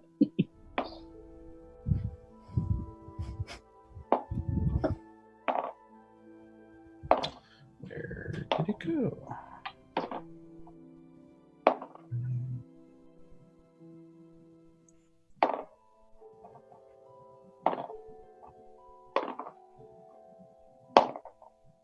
See, sorry, D&D Beyond was being a little weird with making items. How dare you? How dare you? You don't support us. And I'm okay. I'll see how long you can go on this tirade. I was Okay. in for it. No, I don't want to say anything mean because hopefully one day they will. Okay. Oh, that's right. So as you Don't hold make the this, overlords angry. so as you hold the, it should be in here somewhere because I've made it so that you could add it to your inventory. Oh, yeah, thanks. But alas. Alas. Okay. Oh, yeah. So the way this works is as you spend time with it, you're basically kind of getting a feel for it and getting to know it. Basically, what you're looking at with this one is called a life drain sapphire. As you look at it, you realize this is like a perfectly cut, like flawless sapphire. But in the just deep in the middle of it, you see this very small kind of shadow in the middle of it. And you get the impression that what's going to happen is if you are holding this sapphire in a free hand, when you kill something of a high enough intelligence, which would be like 3 or higher, so not like an animal, for example. If you kill something intelligent while holding this sapphire, it drains the life from that creature and grows in size. So essentially what happens is if you kill something with over an intelligence of 3 while holding it in a free hand, it grows in size and increases in value by 5%. The sapphire itself? Yep. And it is Whoa! worth Murder and make money. Wow. So we would be sell swords. That's dream. You so we built would be this sell for swords her. then. You built this for Sora. Right? So it is. It starts worth. You think from your experience working in, selling stolen items and that sort of thing, this is a good size sapphire. Like it's one of the biggest you've ever seen already, and so it's probably, you'd guess, about 500 gold right now. Woo-hoo. Okay. Yo, we're gonna have to watch a Sora so hard now. Murder spree. Murder spree. I see it coming. Oh man. Welcome to the Murder Hobo Club. She's going to be killing shit left and right. She's going to be like, kill it. It spoke. It has eyes. Okay. Okay. All right. So on your watch, passes pretty uneventfully. Who's next? I'll take second watch. Okay. All right. So you're looking at the cloak, you said. Yep. So, as you're looking at this cloak, which again is extremely well made, very, very high quality, and again untouched by, however, all the age that seems to have touched the rest of the temple, just kind of strangely untouched by time. But you've actually seen something very similar to this, and as you kind of touch it and get to know it, you've actually seen some of like one of the masters in your temple wear this. And one other time with just a traveler. This is a cloak of protection, which basically just adds +1 to your AC. All right, Larry. I could definitely use some of that. So in D&D Beyond, you should be able to add just a cloak of protection to your items. And it's a standard item. So. Oh yeah. What is your current AC there, Valen? Just curious, without the cloak. 16 without the cloak. Not Well, bad, because though. easy is soft and squishy. I am 12 AC, just as You a are 12 AC. a heads up. It's up to the party, though. No, I mean, I'm fine. I don't need it. I mean, I'm 13. Like, I can't really say anything. We're all a little soft and squishy. I mean, my thinking is that I'm one of the 2 or 3 of us that gets kind of in the nitty gritty of it. True. But you are right. Like that 12 would at least bring you up to a service level where we'd have 2. At least some. Yeah. I'm not gonna get one shot. Is there a stipulation? Like, do you have to be unarmored to activate it, or is it just always bonus? No, I believe you have to be attuned to it, but other than that, I walk over to Easy and say, "Here, I think this might suit you well. I've noticed that you've been kind of having some issues." I also forgot it's +1 to AC and saving throws. And saving throws. Wow. Yep. Wow. That's crazy. And about 10 levels or so, I get advantage on all saving throws. I get like a bump on all my saving throws. That's I mean, awesome. it's a ways away, but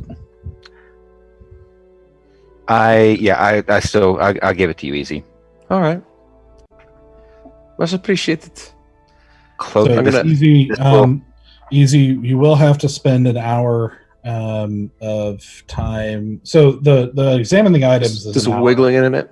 but you also have to spend an hour to attune to something, and that the Gotcha. cloak requires attunement. Okay. I will do that then. On the next night. Sapphire does not, Essera.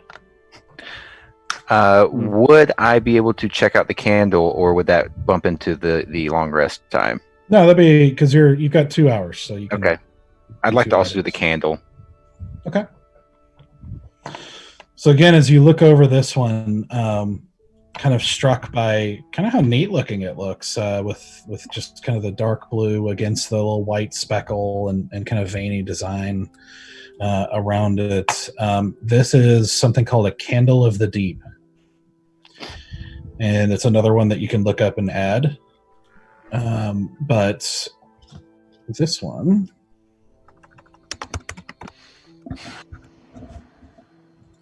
Spell candle. Won't you light my candle? So the flame of this candle is not extinguished when immersed in water. It gives off light and heat like a normal candle. Oh, so that's how SpongeBob did it. SpongeBob's a Exactly. necromancer. Confirmed. Patrick died Confirmed right years here, ago.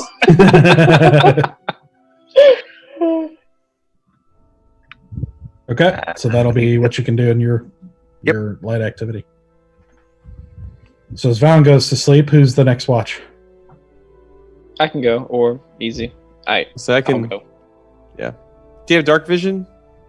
No, We're in it's daylight. it's We're in daytime. midday. Oh, we're y'all. in daylight. My bad. Daytime. I'm just used to going It's to like sleep. it's during the night. proper daytime. So Easy and Bear are both taking watches? Yeah. Okay, for speed's sake, just tell me which items you're examining, each of you? I'm just going to examine the sword. Just the Yeah. sword? Yeah, and I'm examining. Do I either do like one potion at a time, or can I just do all 3 vials, or the 2 mystery vials at once? You can do the 2. Yeah, I'll do the 2. for 1 hour each, basically.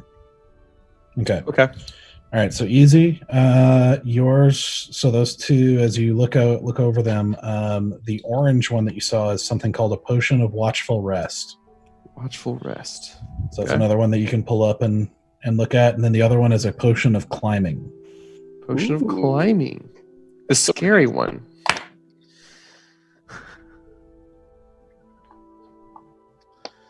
Indeed. Okay, and Right. Barry, you're only looking at the sword. Correct. So this one is the sable blade. Ooh, easily great. It is a light black blade with a black ribbed pommel and a single feather attached to the bottom of the pommel. Creatures slain by this blade cannot be resurrected or reanimated. And proficiency. It is a magic weapon, and it does necrotic damage instead of just slashing. Ooh. And it cannot be attuned by a necromancer or anyone using necromantic nature items. Okay. Very cool. Is this a custom weapon you've made? Yep, it's called the Okay. Sable Blade. So you can look Sweet. it up. Will you? Okay, so I can look it up and add it. Yep, that one is created. Woo! I do want to do one thing else while everyone is napping. Okay. I want to gingerly take Edric, and I'm going to put him around Stoic's head and just like go back to sleep. What weirdo! He's not a cat. He's a gnome. I want you to roll a stealth check. Yep. Yeah, let's do Oh my that. god! Oh my god! Please continue the stretch. You know his other senses are heightened because he has no hearing. It just happened an hour ago, man. Yes, I rolled well. That is an 18. Oh my god! Oh my god! On Okay. this, you roll well. Oh man, Worth it, That's great. Larry. So, all right. So you basically gingerly, just gently pick him up, which is not very hard for you. And you as you're carrying him over, you see him stir a little bit, and you stop. But then he goes back, seems to go back to sleep. So you carry him over here and gently place him on the shield covering Stoic's head at the moment. Yep. And then walk off and go to sleep. Yep. Can I roll for nightmares? Because if I have a nightmare, I'm gonna fling that dude. Oh, Oh man. Okay, so you guys examined all the items and kept a watch, but as you go and the day progresses, you get past to late afternoon as time has passed adequately enough to get a long rest, so you guys can restore your spells and hit points and everything else for a long Yay. rest. Love that. Okay. Much needed. Indeed. Oh man. How do I do that again? Oh, I feel so much better. As you get up and start to stretch, you feel something roll off of your shield, and you hear this little. I want the devil. What are you doing? What are you doing, good sir? How did I get over here? What are you doing? What are you Bear, doing? Bear's Don't just ask over in me. the corner, like barely holding it together. Oh, okay. Sweet baby. My shield is not a bed, and I Quite advise so. you to consider. Nor am I a sun covering for you, good sir. You can hear now. Straighten his- And I still hear ringing, but it does seem to be getting a bit better. Good. Glad to hear that. Don't sleep on my shield. Don't sleep on my shield. Don't put me there. And she's like straightening Gentlemen, his shirt, gentlemen, puffling. gentlemen. We still have a bit of a problem.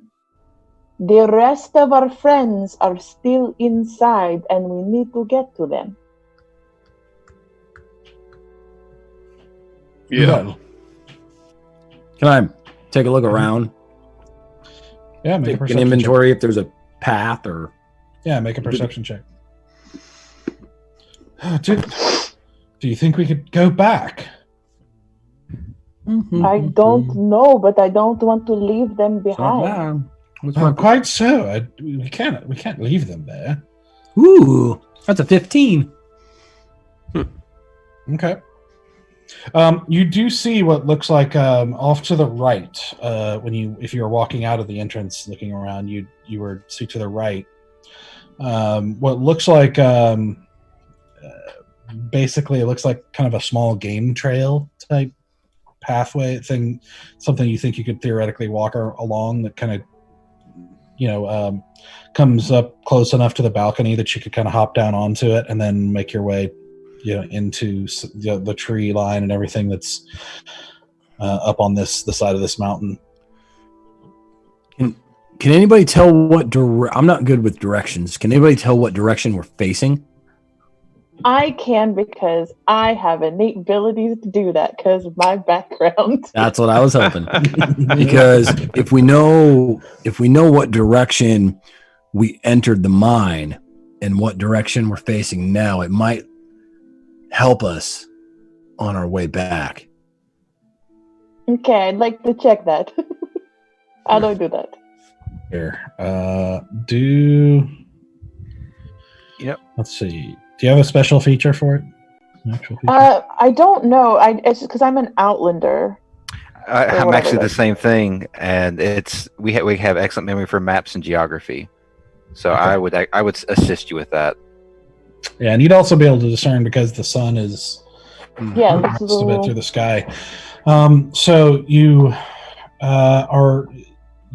basically are facing roughly north, from what you can tell. And when you entered the cave, it was roughly to the southwest. Like it was, or I guess it was facing southeast. It was facing northwest. Like when you entered the cave, you were walking northeast. Does that make sense? Northeast or northwest? Northeast. And now we're facing north. Now we're facing north. Yeah. So we'd want to go. If you're looking at the map, like if the chamber here was the entrance, would be like down here. Does that make sense? So you're entering, going into the chamber, aka the mine. So that's the direction you're walking, and now you're facing the north. Okay. So we need to head back in towards the northeast. So if that's the case, then this trail to the right of us may very well carry us. It will at least take us in the direction we need to go.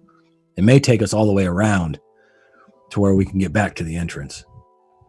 The problem is if we go back to the entrance, we have to go through the whole process of getting back in again, which took a lot of time, coupled with the fact that the bridge to get across to them does not exist anymore.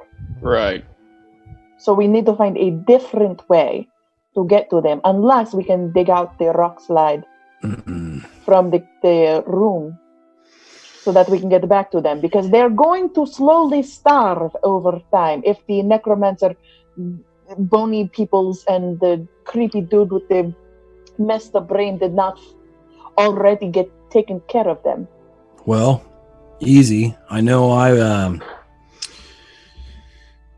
meditated for a little bit before I started snoring, trying to consider my spells that might help us get out of this situation. I don't know if you've had a chance to do the same. Do you have anything that may help us? I mean, even if we get past the rock slide, we still need to get past a no bridge on the other side. Yeah, that's a good question. I was saying things about this, and the best options we have is I do have Mage Hand that can pick up the rope and bring it over to the other side and tie it off slightly. But that's about it. Do you remember how wide the bridge area was? Do you remember? I don't. Mm-mm. No one had notes on that? Okay. If we can, one person, wasn't it? So Edric speaks up and he's like, "Can I make a suggestion? If Please, Absolutely. if you're able to get through the rubble, and we can retrieve our comrades, could we not go back out this way somehow?" Oh, yes. We can move the rubble, that'd be perfect, Yeah, but I have a feeling we won't, but it's possible. I would like to come out from this side only because going the other way is a much more arduous task. I would like to try to dig out our friends from the rocks. All right, fair enough. Yeah. Let's give it a try. Hey, some of you look like strapping lads. I'm sure you'll do fine. Oh, thank you, Patrick. All right, I'm just turning around and walking back. I'm just like, Okay. I'm hoping they made a decision because I'm making one. Okay. All right. So a couple of you do intelligence checks. Okay, I'll do one. I got one. That's not my forte. Yeah, not me. Alright, I got intelligence a 18 total. All right, I will roll on here. Oh, All right. the computer was not kind to me. If you look on roll 20, I just rolled a 20 before for that. I rolled a net one. There you go. Oh. Yep. Okay, well, I rolled an 18 total. It was a bad when I fall asleep during the day, it throws off everything. Circadian rhythms all off, you know. Yeah. So you spend some time looking through it. It looks like it's going to take some work, but it doesn't look like the entire tunnel. I mean, it's hard to tell from here, but it looks like you might have a shot at getting through if you do some digging. All right. I'm just going to climb to the top and just start one stone at a time, just going. Yep. You guys all help out. Yep. Yeah, I'll help. So it takes obviously some work, as you know. Edric even picks up little tiny rocks, here and- Pebbles. yeah, and but it takes you guys with all of you working. It takes you about an hour before you get kind of enough that you can kind of crawl on all fours over the rubble to get through to where it kind of starts going down the other side. But you're able to finally make it through and work your way. I'm crawling through and I'm just going. Like, I'm just running back towards the place where they've been secluded. Okay. So so you guys go and make your way back to the room where they've been barricaded in. And Edric is kind of hurrying in front of you, like scrambling up the rocks, into the room. And as you guys do, you see Bathrin, the mute one, and two of the miners, who kind of all look up, quickly, and a little bit of relief across their face as they and Bathrin immediately starts signing at Edric, who's also kind of frantically, signing back and everything, and they're having a little conversation. And then you see them having this sign conversation. And then you see Bathrin's face kind of drop, and he points over to a figure laying off to the side of the third miner that appears to be dead. Off the guy. And he slowly signs, and Edric says, "Oh dear. It seems that they heard the explosion, and when they heard the explosion, one of the miners wouldn't listen and scrambled over to see if you all were okay, and was killed by a man escaping back through this area."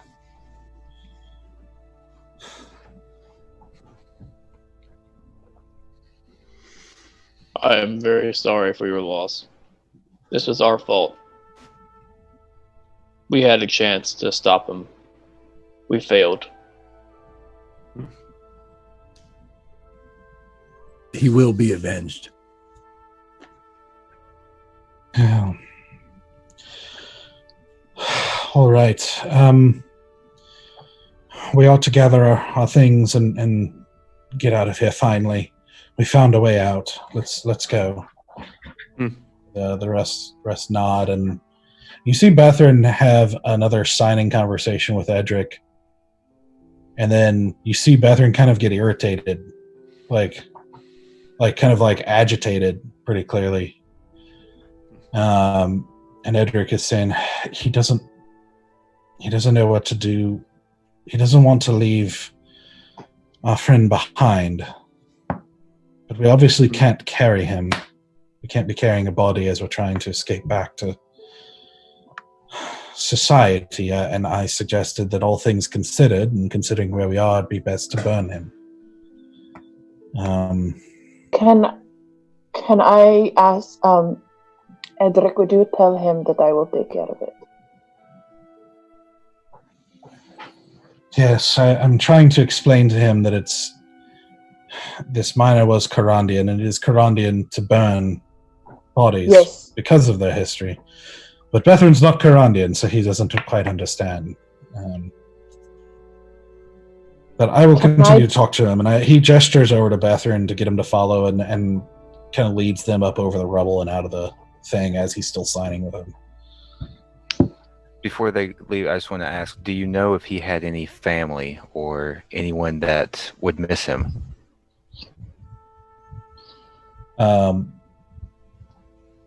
Edric says, yes, I believe he had a newlywed wife. Does he have a ring? Does he have like a wedding ring on? You go look, and yeah, sure enough, he's got just a very simple silver band on.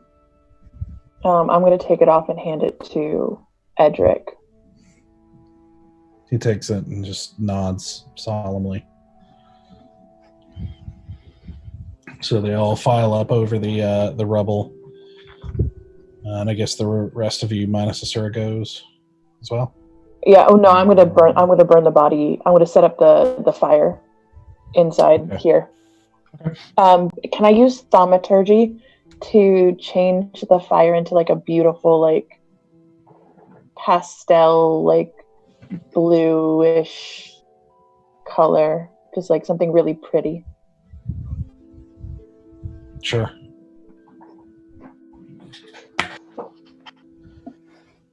So you set fire to it, crawl back over the thing where the group is standing, and you see the four of them sort of stand with their hands folded in front of them and kind of bow their heads for a moment. And you see Bethrin make a symbol in the air, and then after a minute, he nods to Edric, and Edric nods to you guys. Okay, let's get the hell out of here. I am done with caves. What was his name? The miner? Yeah, let me look.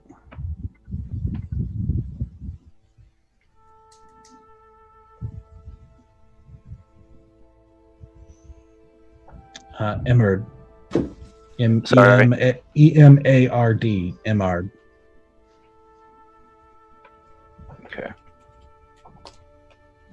Make sure that Vander knows that when we meet him again.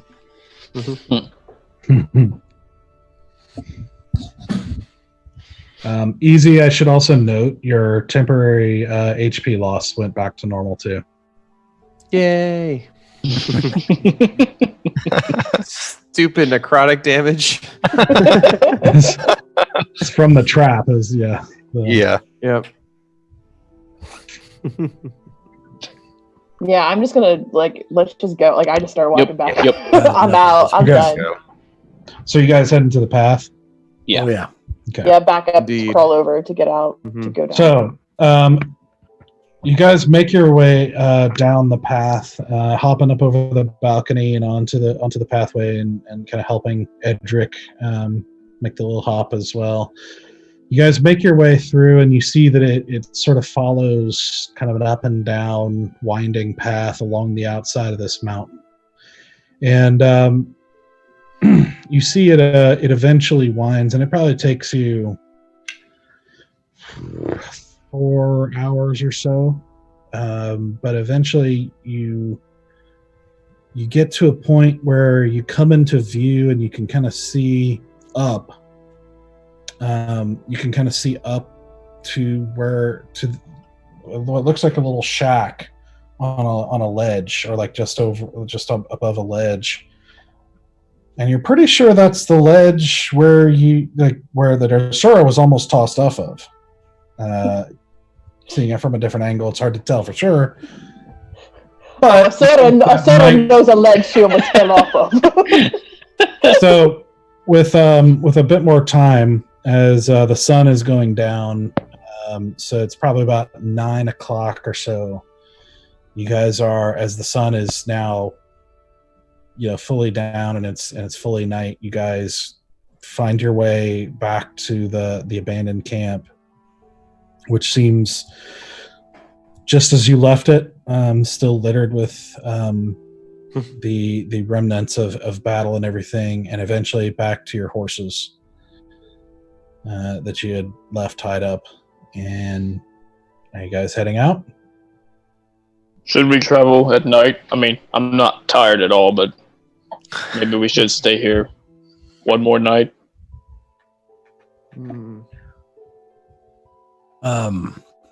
Well, we at least need to improvise a way to tie that wagon we found to our horses.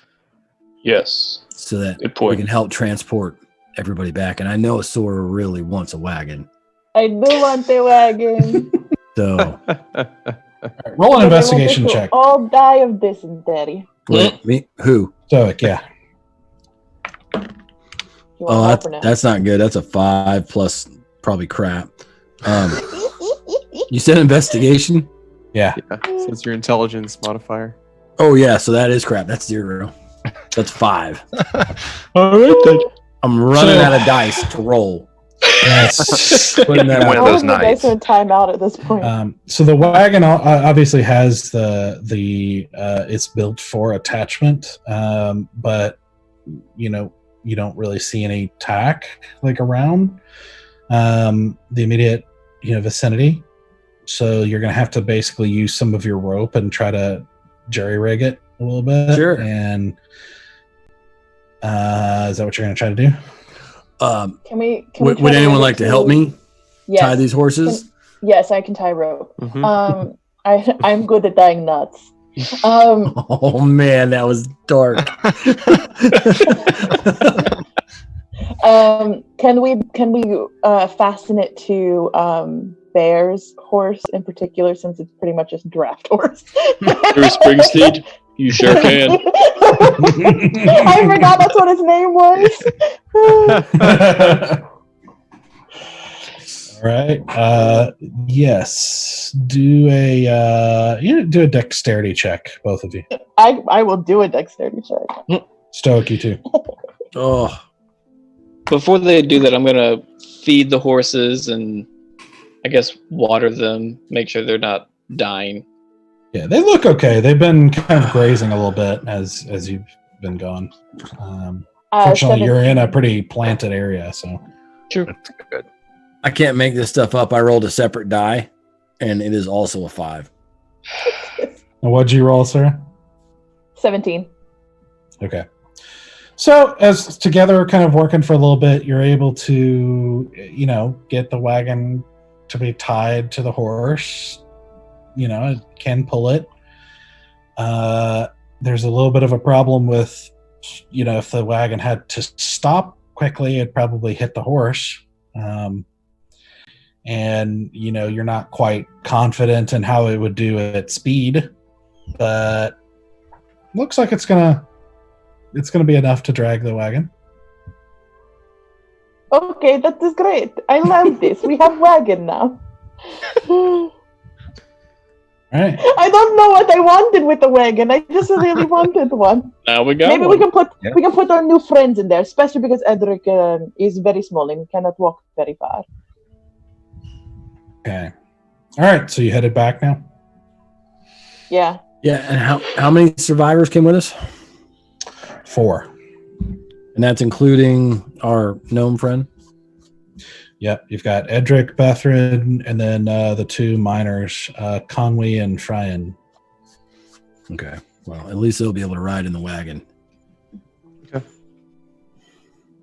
I don't know if it matters, but I'm gonna walk with Bruce, like right at the front of the wagon, basically. Okay. Yeah, with the wagon, with the walkers in the wagon, this rig is, like I said, not incredibly fast, so it's probably a little slower than horseback ride to progress until you get like decent equipment. But it's still faster than being on foot. So, I would like to ride ahead to kind of keep an eye out on things coming. Okay. Okay. Roll a perception check. Perception is my favorite. Da, da, da, da, da, da, da. Perception. Where's my perception? That's a +3, so that's going to be 15, 16, 17, 18. 18. And considering what just happened with Vander trailing us for however long he was doing that, I'm kind of trailing behind and keeping an eye behind us. Okay. For Roll a anything. perception check. 13. Okay. Good to know.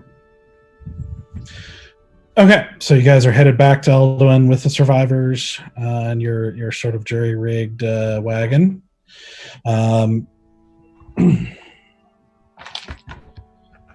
And sort of off-kilter sleep schedule. Mm-hmm.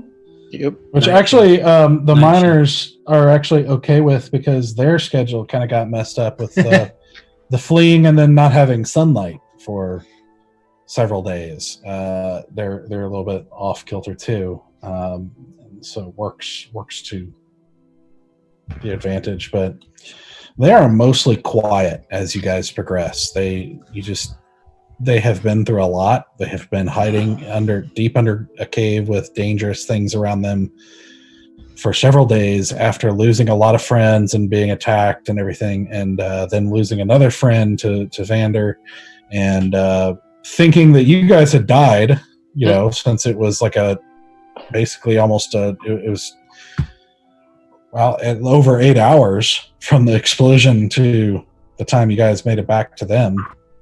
That's true. They were not sure what to do and were thinking about trying to brave the tunnels themselves again to make their way back up. But when you guys found them, well, they've just been through a lot, so they're mostly quiet. And Edric, for the most part, is also quiet, but with like a very worried look on his face. But you guys make your way back to Elduin without too much event. You have to stop a couple times and kind of rework some of the rope rigging around the horse. But yeah, it services well enough for a little bit slower travel, and you were able to make it back in about 2 days. Okay. Versus the day and a half you normally would on horseback. Which, by the way, Sora, that knot work is fantastic. Where did you learn it? Oh, here and there. Is that was it like a Hishi Karta? Like, I think I've heard about it before. Mm-hmm. I could give you a personal demonstration another time to show you the types of rope I generally like to use. It tends to be a little bit softer and silkier than this stuff. Not my thing, but you gotta appreciate another cat's swagger, and that's some mighty fine rope tying. I think you would come to like knot tying a bit more intimately with you and I alone. Valen, what's coming?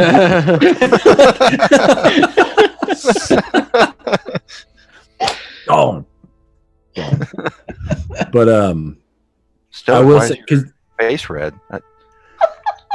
I don't understand that woman.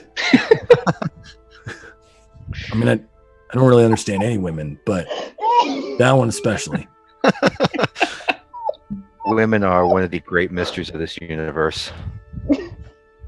That's a box I don't want to open. Oh, I assure you, their boxes are very fun. to You open. can't hear us.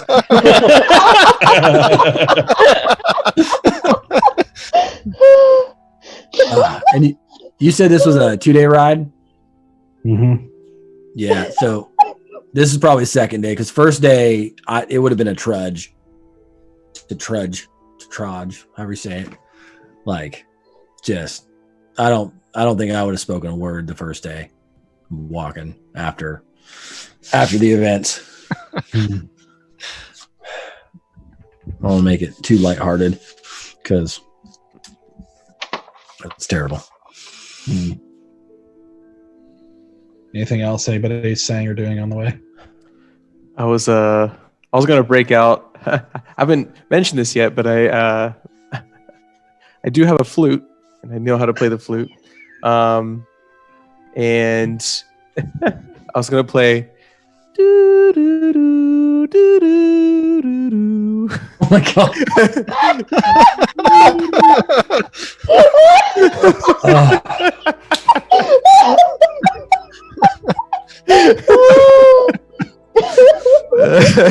No, but That's the song in such a somber time. That's right. It was because of the situation between Stoic and Asura. I just had to play the. that's so wrong. But one of the nights, DM, I would have wanted to spend time with that amulet that I have, and away from the others, Okay. if I could find time. And I'd like to first spend time with it to see if I can understand it, and then secondly, because I have a feeling it can hold a spell, and I'd like to see if I can figure out how to get it to hold a spell. Okay, yeah, because you did do this before, right? Yeah, but I didn't try to understand it first. I just tried to force a spell into it and just cast a spell on it, trying to get it to take the spell. Yeah. Okay. I didn't actually spend time to understand it. Give me a second to go back several months in notes here. Come on, man. Okay. You should have everything at your fingertips.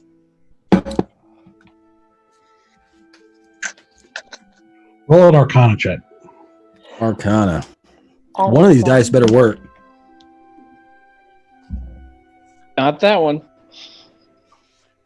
It's another 5. That's 3 5s in a row. Is it? Right. Dude, I don't know. They come in. You really And are that's a they solid come in 5. threes. I had nothing.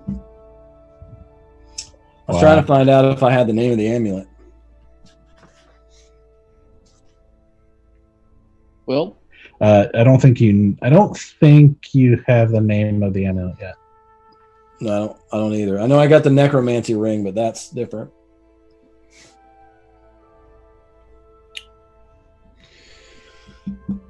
All right. So as you're trying to spend time with it and get to know it, make a wisdom saving throw. oh shit. man. This I might actually do okay. Okay, so that's the 12 plus 5, so 17. Okay. Surprisingly, So- I'm actually really wise. I'm just not very intelligent. Yeah. So as you're trying to familiarize yourself with this and figure it out, you feel this compulsion to put it on. Like if you just put it on, you'll start to understand. You basically you come really close to putting it on, but then just I don't know if it's a good idea. I really want to know, but it's not a good idea. And so you don't put it on unless you want to. You got to resist the urge, so to speak. It's your choice. I would, if I felt it get doing this that. feeling, if I put it on, I'll start understanding. I would. Do I feel like I'd understand it bad? Do I feel a compulsion to put it on, or do I actually feel like I need to wear it to understand it? I don't know that there's a difference. I mean, Because there's a difference between me feeling like an outside source is nudging me in a direction. You don't know. Oh, hold on. How to put it on?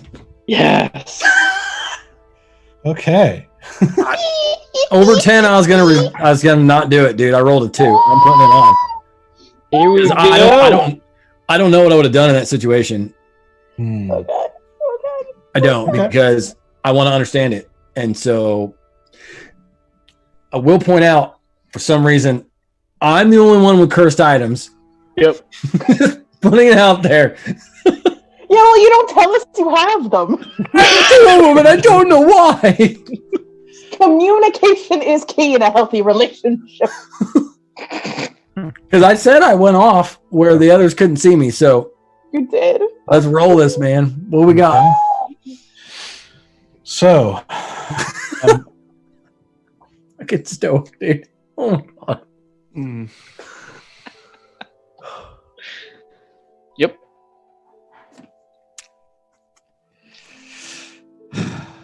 so you put this on, and you let it. You take the necklace around, let it set around your neck, and as soon as it sits around your neck, it just feels right. Like this is where it's supposed to be. This is exactly what you've been missing. Like this is it. Like this is really good. Like this is there's something deep and emotional that's happening that you just like have been looking for, and you feel like somehow there's an answer here.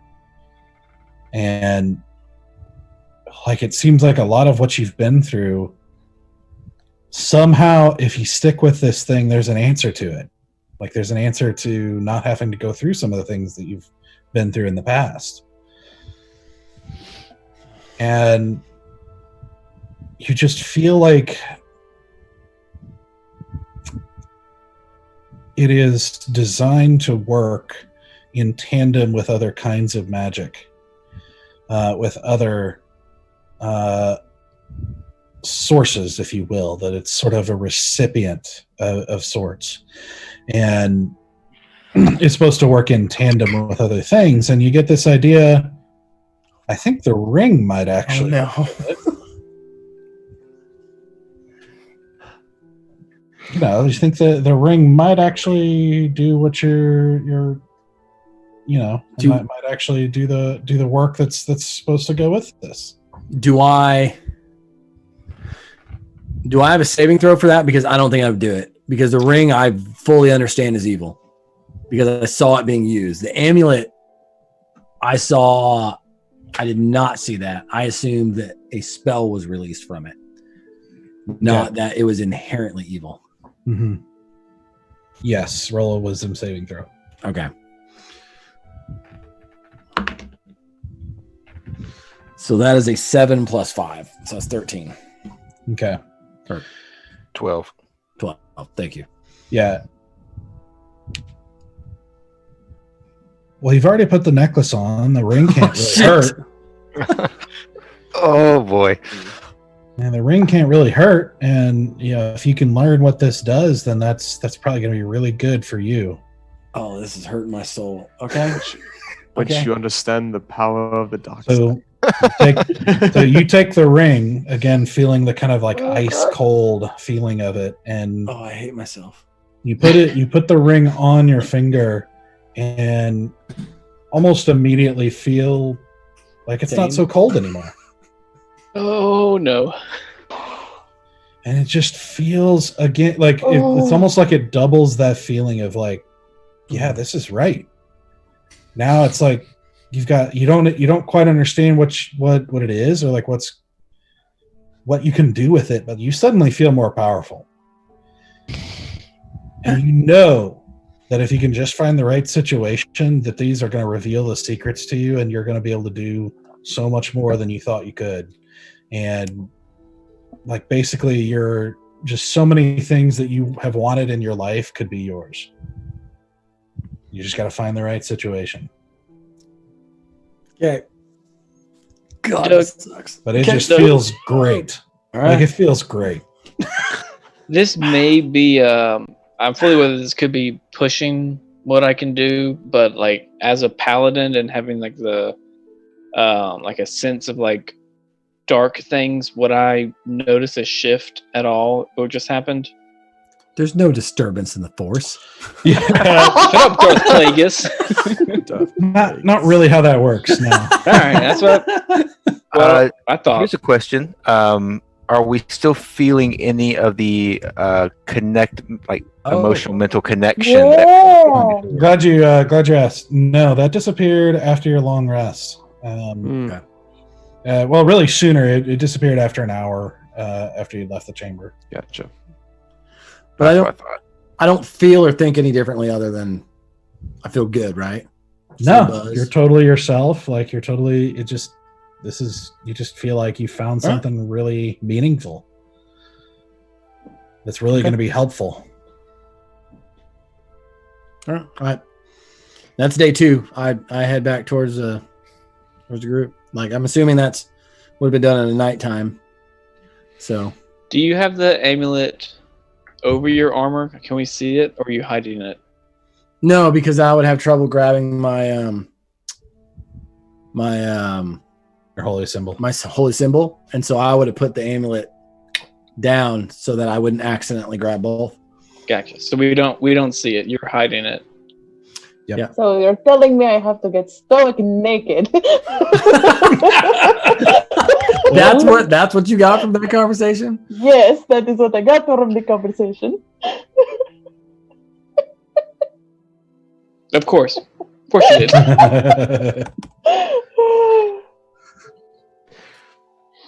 Yep. No. All right.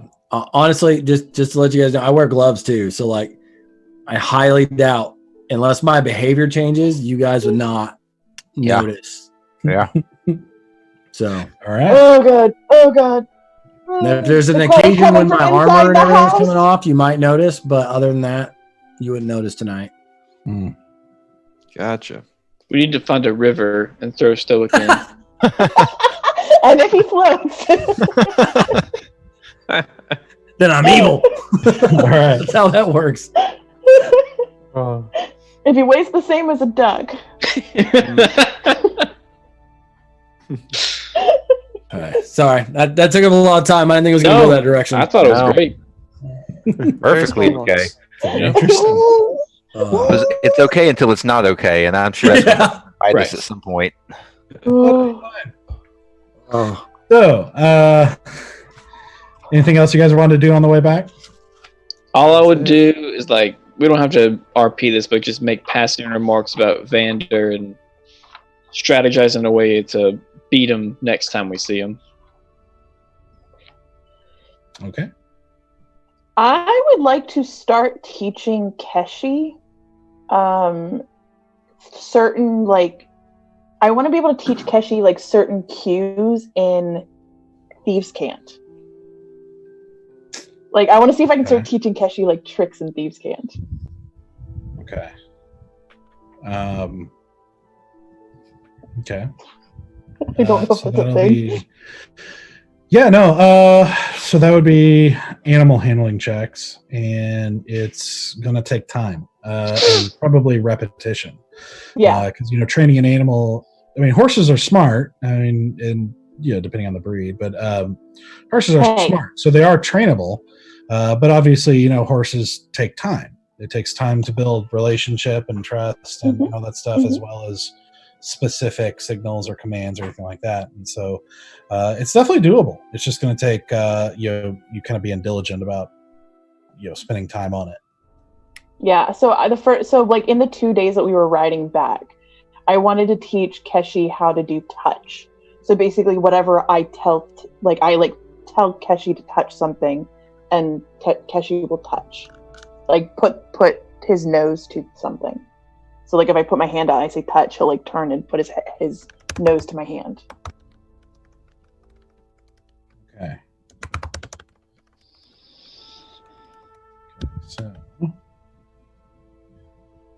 So is that so when are you doing that? Like during our whole ride, like while I'm ahead, like periodically, I would just. I'll tell you what. I'll figure. We can talk on Okay. offline about it, and Okay. we'll figure out what that looks like. Just remind me. Okay. So you guys, then after 2 days, you guys make it back to Elduin, and enter through the gates and start making your way back to your mansion, and at basically right before you reach the gates of the Leaf District, you see someone step out from the streets, the sort of busy streets of this. You guys are kind of reaching there. Let's see, you guys would reach there, we'll just say on the morning of the third day, and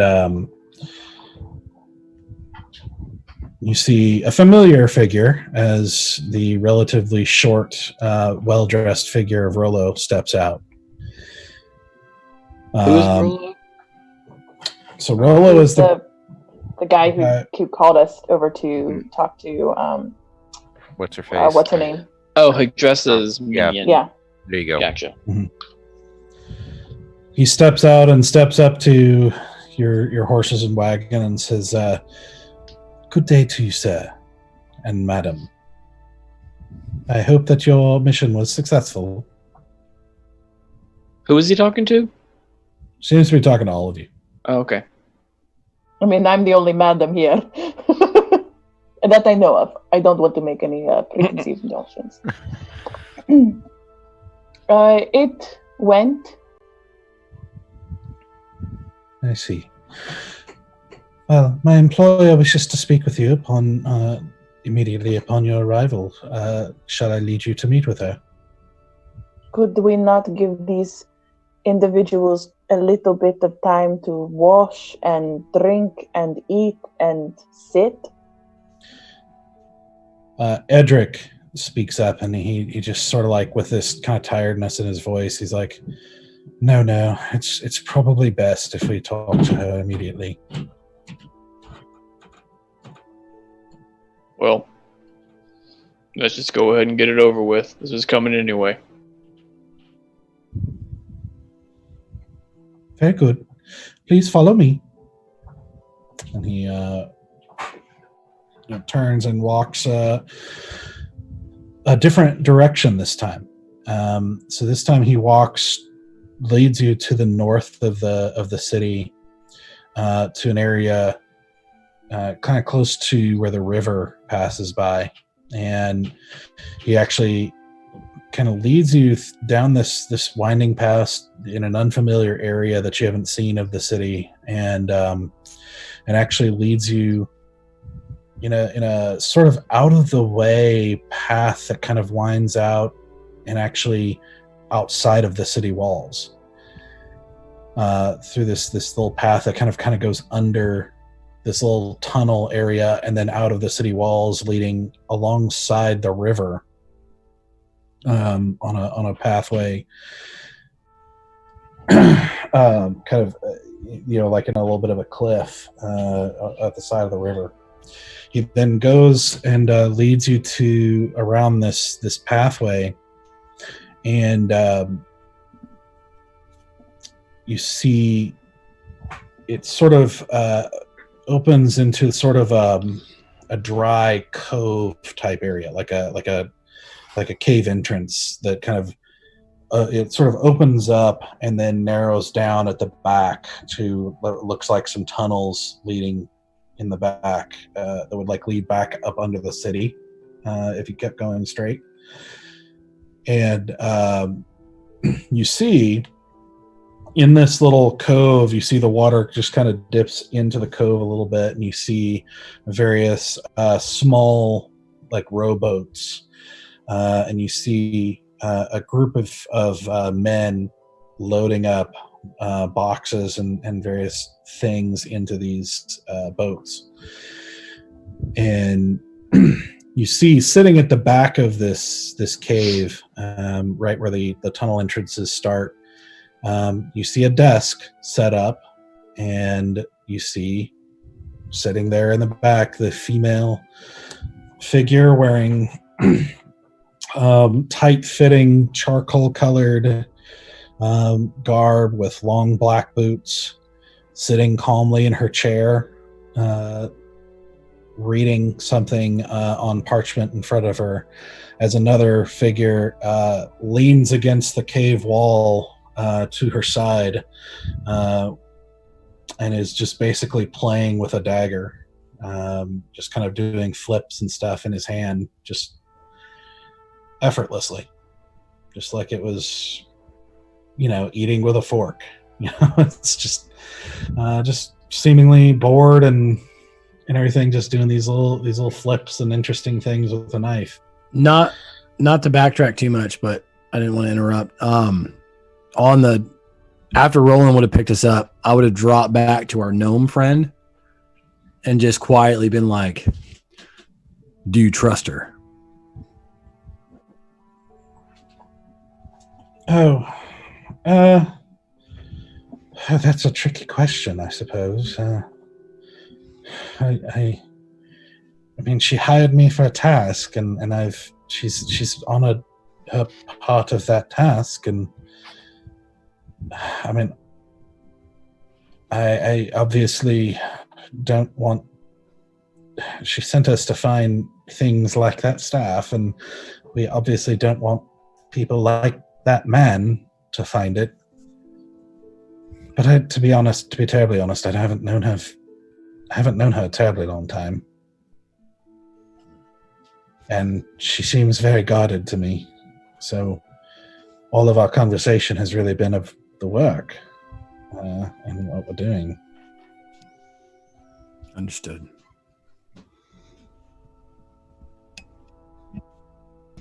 That was all. I just wanted to get his opinion.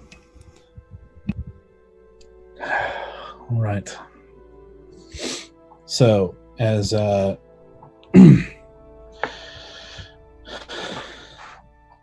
as you guys approach the leading to the back of the area, Rollo pauses for a second. You see her kind of read and everything without looking up. She makes this kind of slight gesture with her fingers, and he leads you guys up there. Standing in front of the desk, she finishes reading for a moment, sets the paper down carefully, and then looks back up at the group, taking a very careful survey of everyone, her eyes lingering a little bit on the 4 survivors.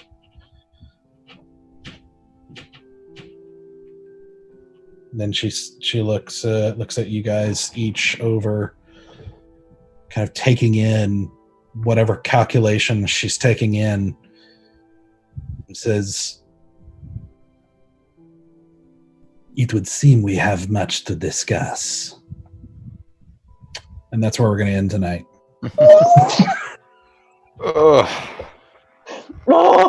Felt it. Knew it was coming. Good. Oh, I so didn't want to end right there, but I know. I did not. I don't want this one to end. Oh my gosh. Stupid Aggressor.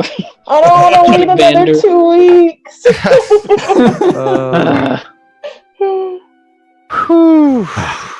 Man, trying to be That was rough. right? Yeah, Mhm. you could say that again. Those rolls, man. Those rolls. Oh, y'all, what? Somebody reboot Terra. Somebody reboot my dice. Like, Yeah, man. Seriously though, honestly, we should just burn them all down and make new ones, because no. Actually, I should have been writing it down because it was like a 1, a 1, a 1, and then a 5, a 5, a 5, and a 5. And I think there may have been like 1 or 2 okay rolls in there. Well, we have video evidence to show the future generations. We do. Like,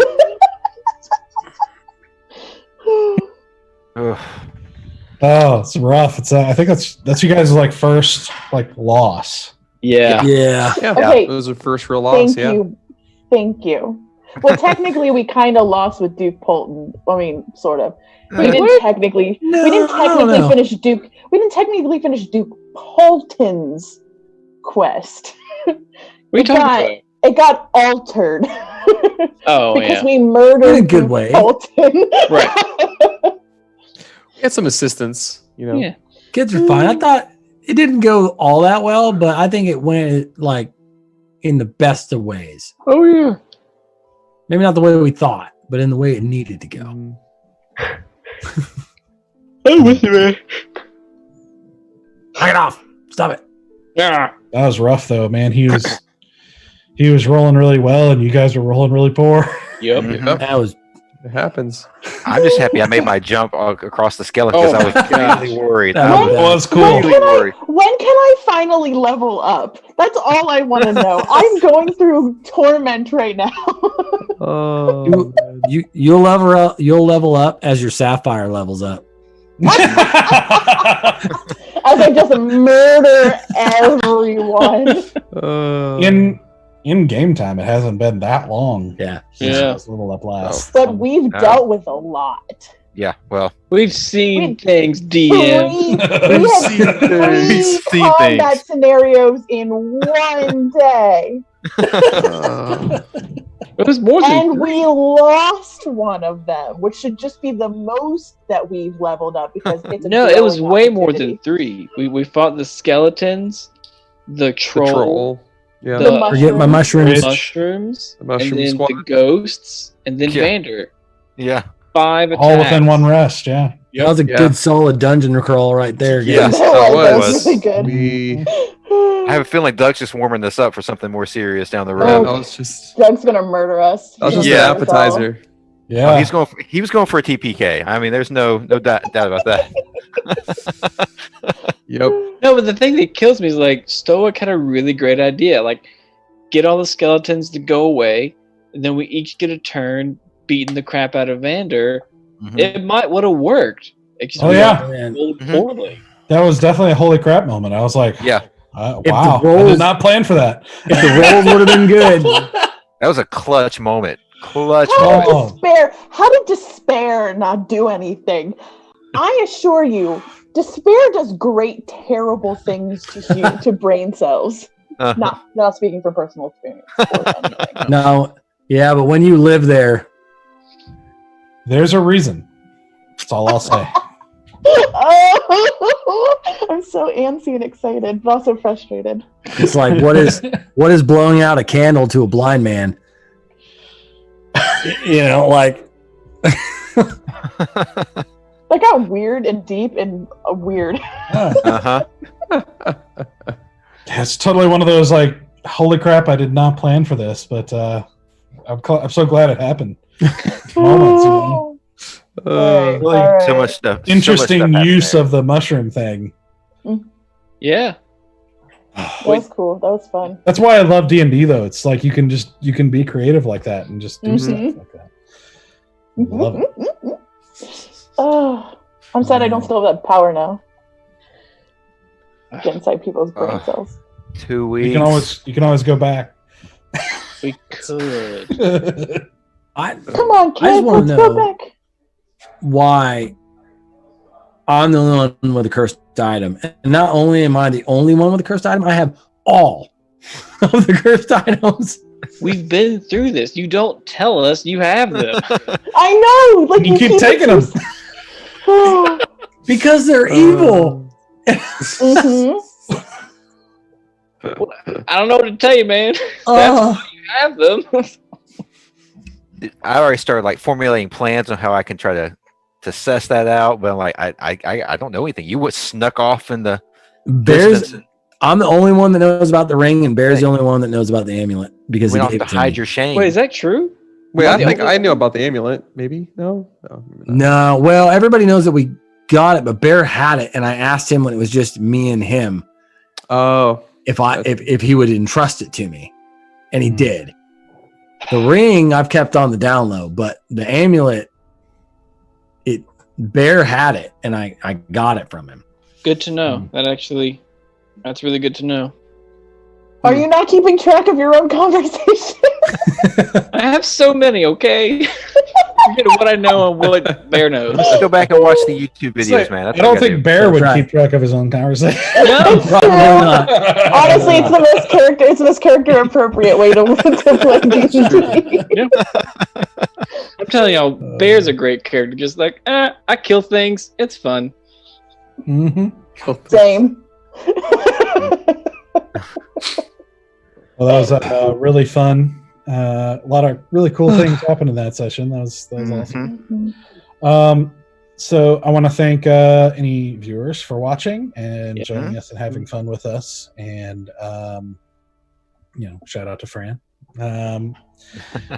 We will be back in 2 weeks to talk to Hedressa and see what's next for our adventures. Thank you so much, and we will see you again in 2 weeks. So good night. Bye, guys. Good night.